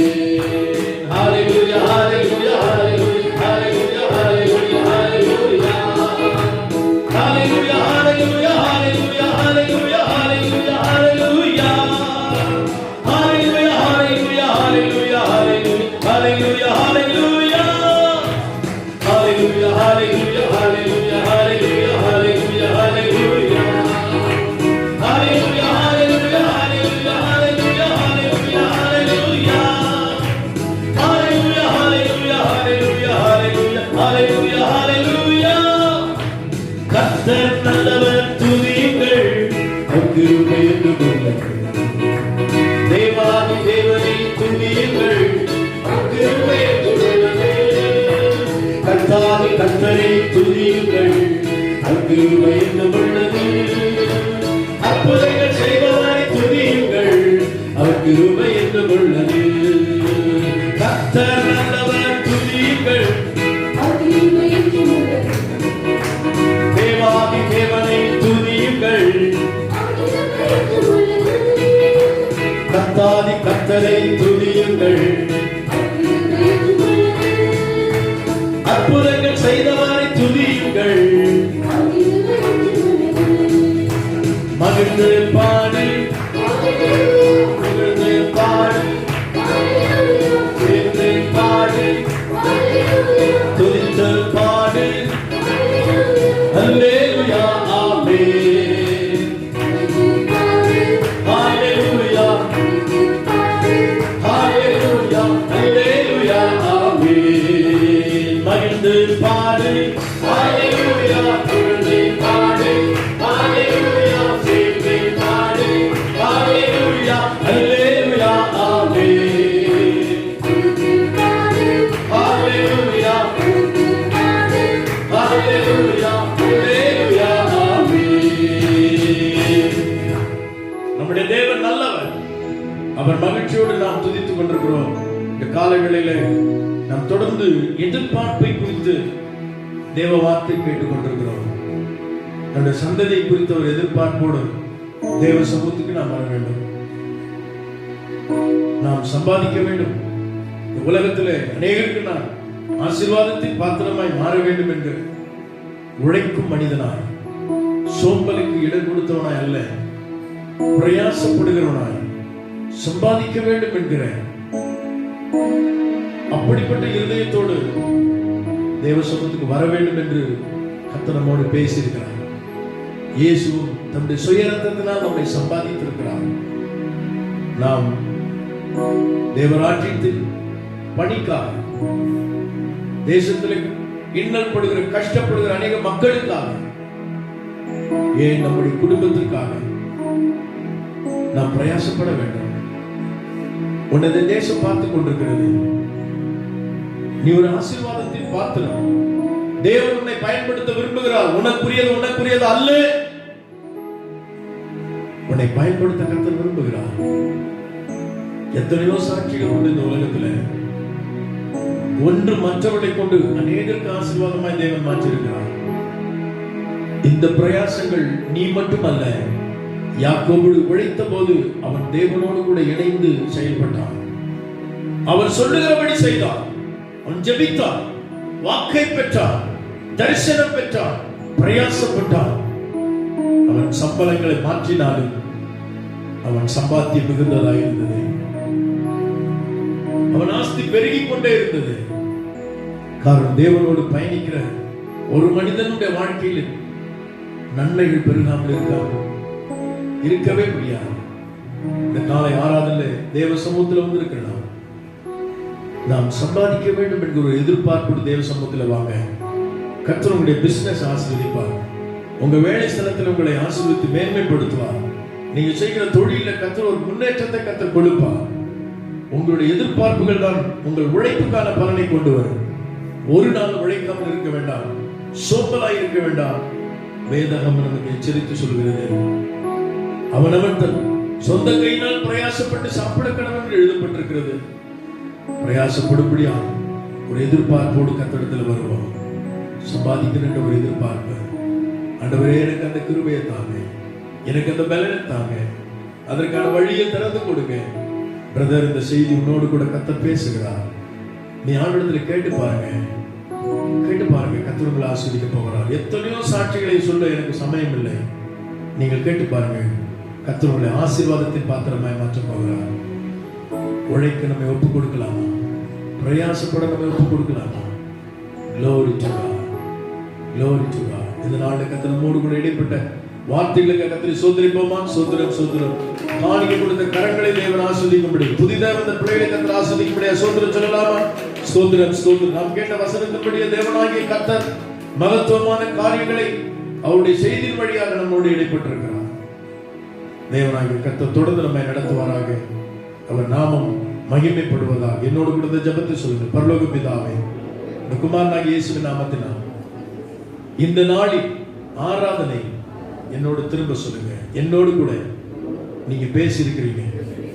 ஆண்டவரே, நான் சோம்பல் கையுள்ளவனாய் இராதபடிக்கு எனக்காக, சமுதாயத்திற்காக, திருச்சபைக்காக ஆசீர்வாதத்தின் பாத்திரமாய் மாற சம்பாதிக்க வேண்டும் என்கிற, உழைக்க வேண்டும் என்கிற எதிர்பார்ப்புகளோடு உம்மிடத்தில் நான் ஒப்புக் கொடுக்கிறேன். என்னை பயன்படுத்துங்க. இயேசுவின் மூலம் ஜெபிக்கிறேன் பிதாவே. ஆமென்.